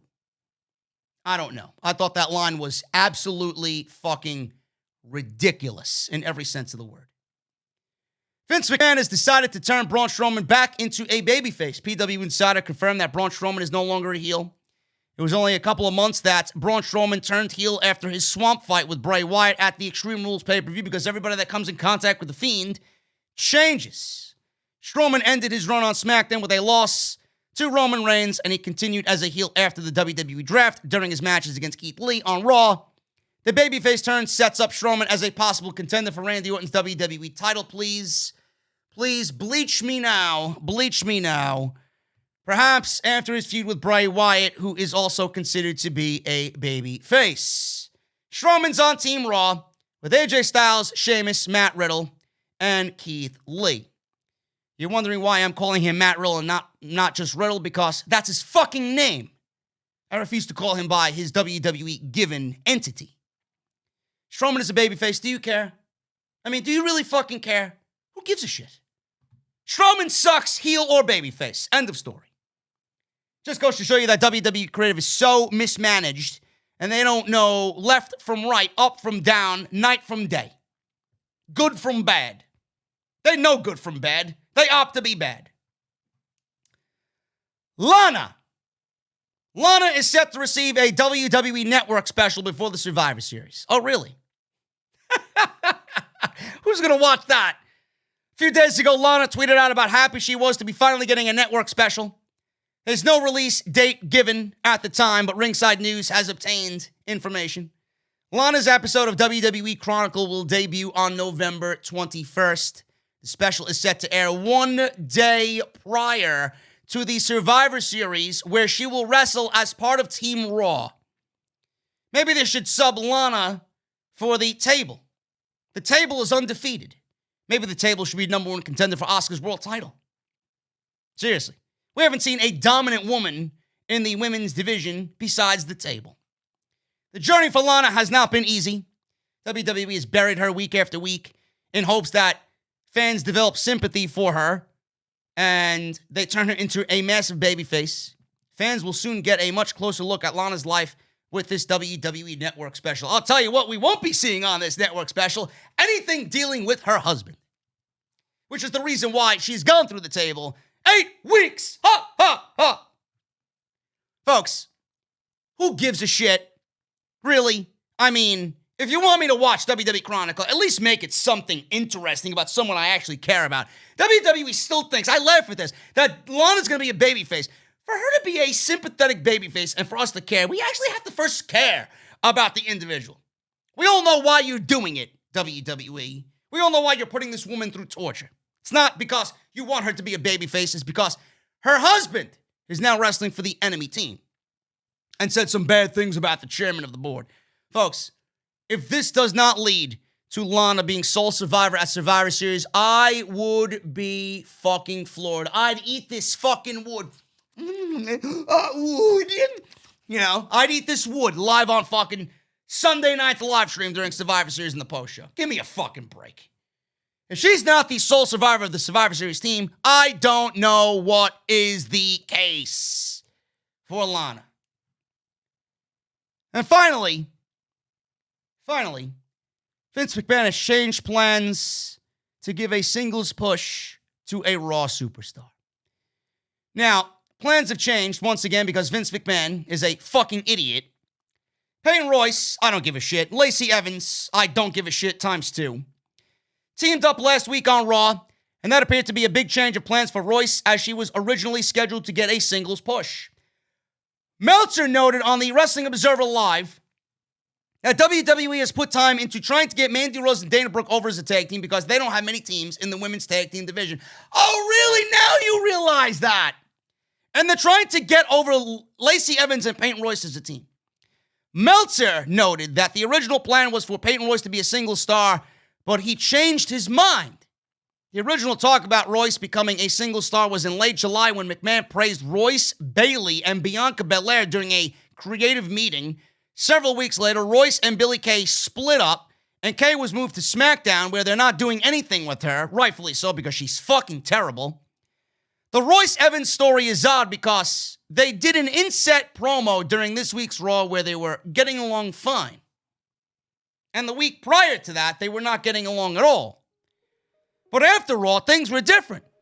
They were arguing again on Raw Talk and on social media, so it's not clear what they are trying to accomplish here. Perhaps they are trying to copy that, the storyline of we don't like each other, but we can only tolerate each other type of thing that they're doing with Nia Jax and Shayna Baszler was one of the things that I thought of. But who gives a shit? How can we give a shit about a team if we don't give a shit about each performer? And why would you put Peyton Royce in a tag team when she was in a perfectly good tag team with what's her name? Botch! Cosplay! Billie Kay. I don't understand these people. You're trying so hard to make tag teams in a division that is fucking garbage. In a division that shouldn't even be a thing. I don't understand it. What is clear is that they pulled back on Peyton Royce's push. Since splitting up the Iconics in late August, Royce hasn't done much of anything on Raw. She lost to Asuka by DQ on 9/21 in what happened to be a setup match for a future match. Royce got the win over Kay on October, on an October episode of Raw. I think it was the first week of October. And again on Main Event, and she hasn't had a singles match since that time. I mean, I don't give a fuck about Peyton Royce, but I mean, it just goes to show you that WWE, they don't know left from right. They don't know what they want to do. They were a part of a tag team. Shitty as they may be, she was a part of a tag team that actually looked like a fucking tag team. Only to split her away with the purpose of splitting them away should have been to give her a singles push. Now you're scaling back on that, and you're putting her with Lacey Evans. Two polar opposites. How does that even work? Peyton Royce's singles run was never going to get up off the ground and be successful anyway because she looks fucking terrible. She sucks in the ring. She has no identity.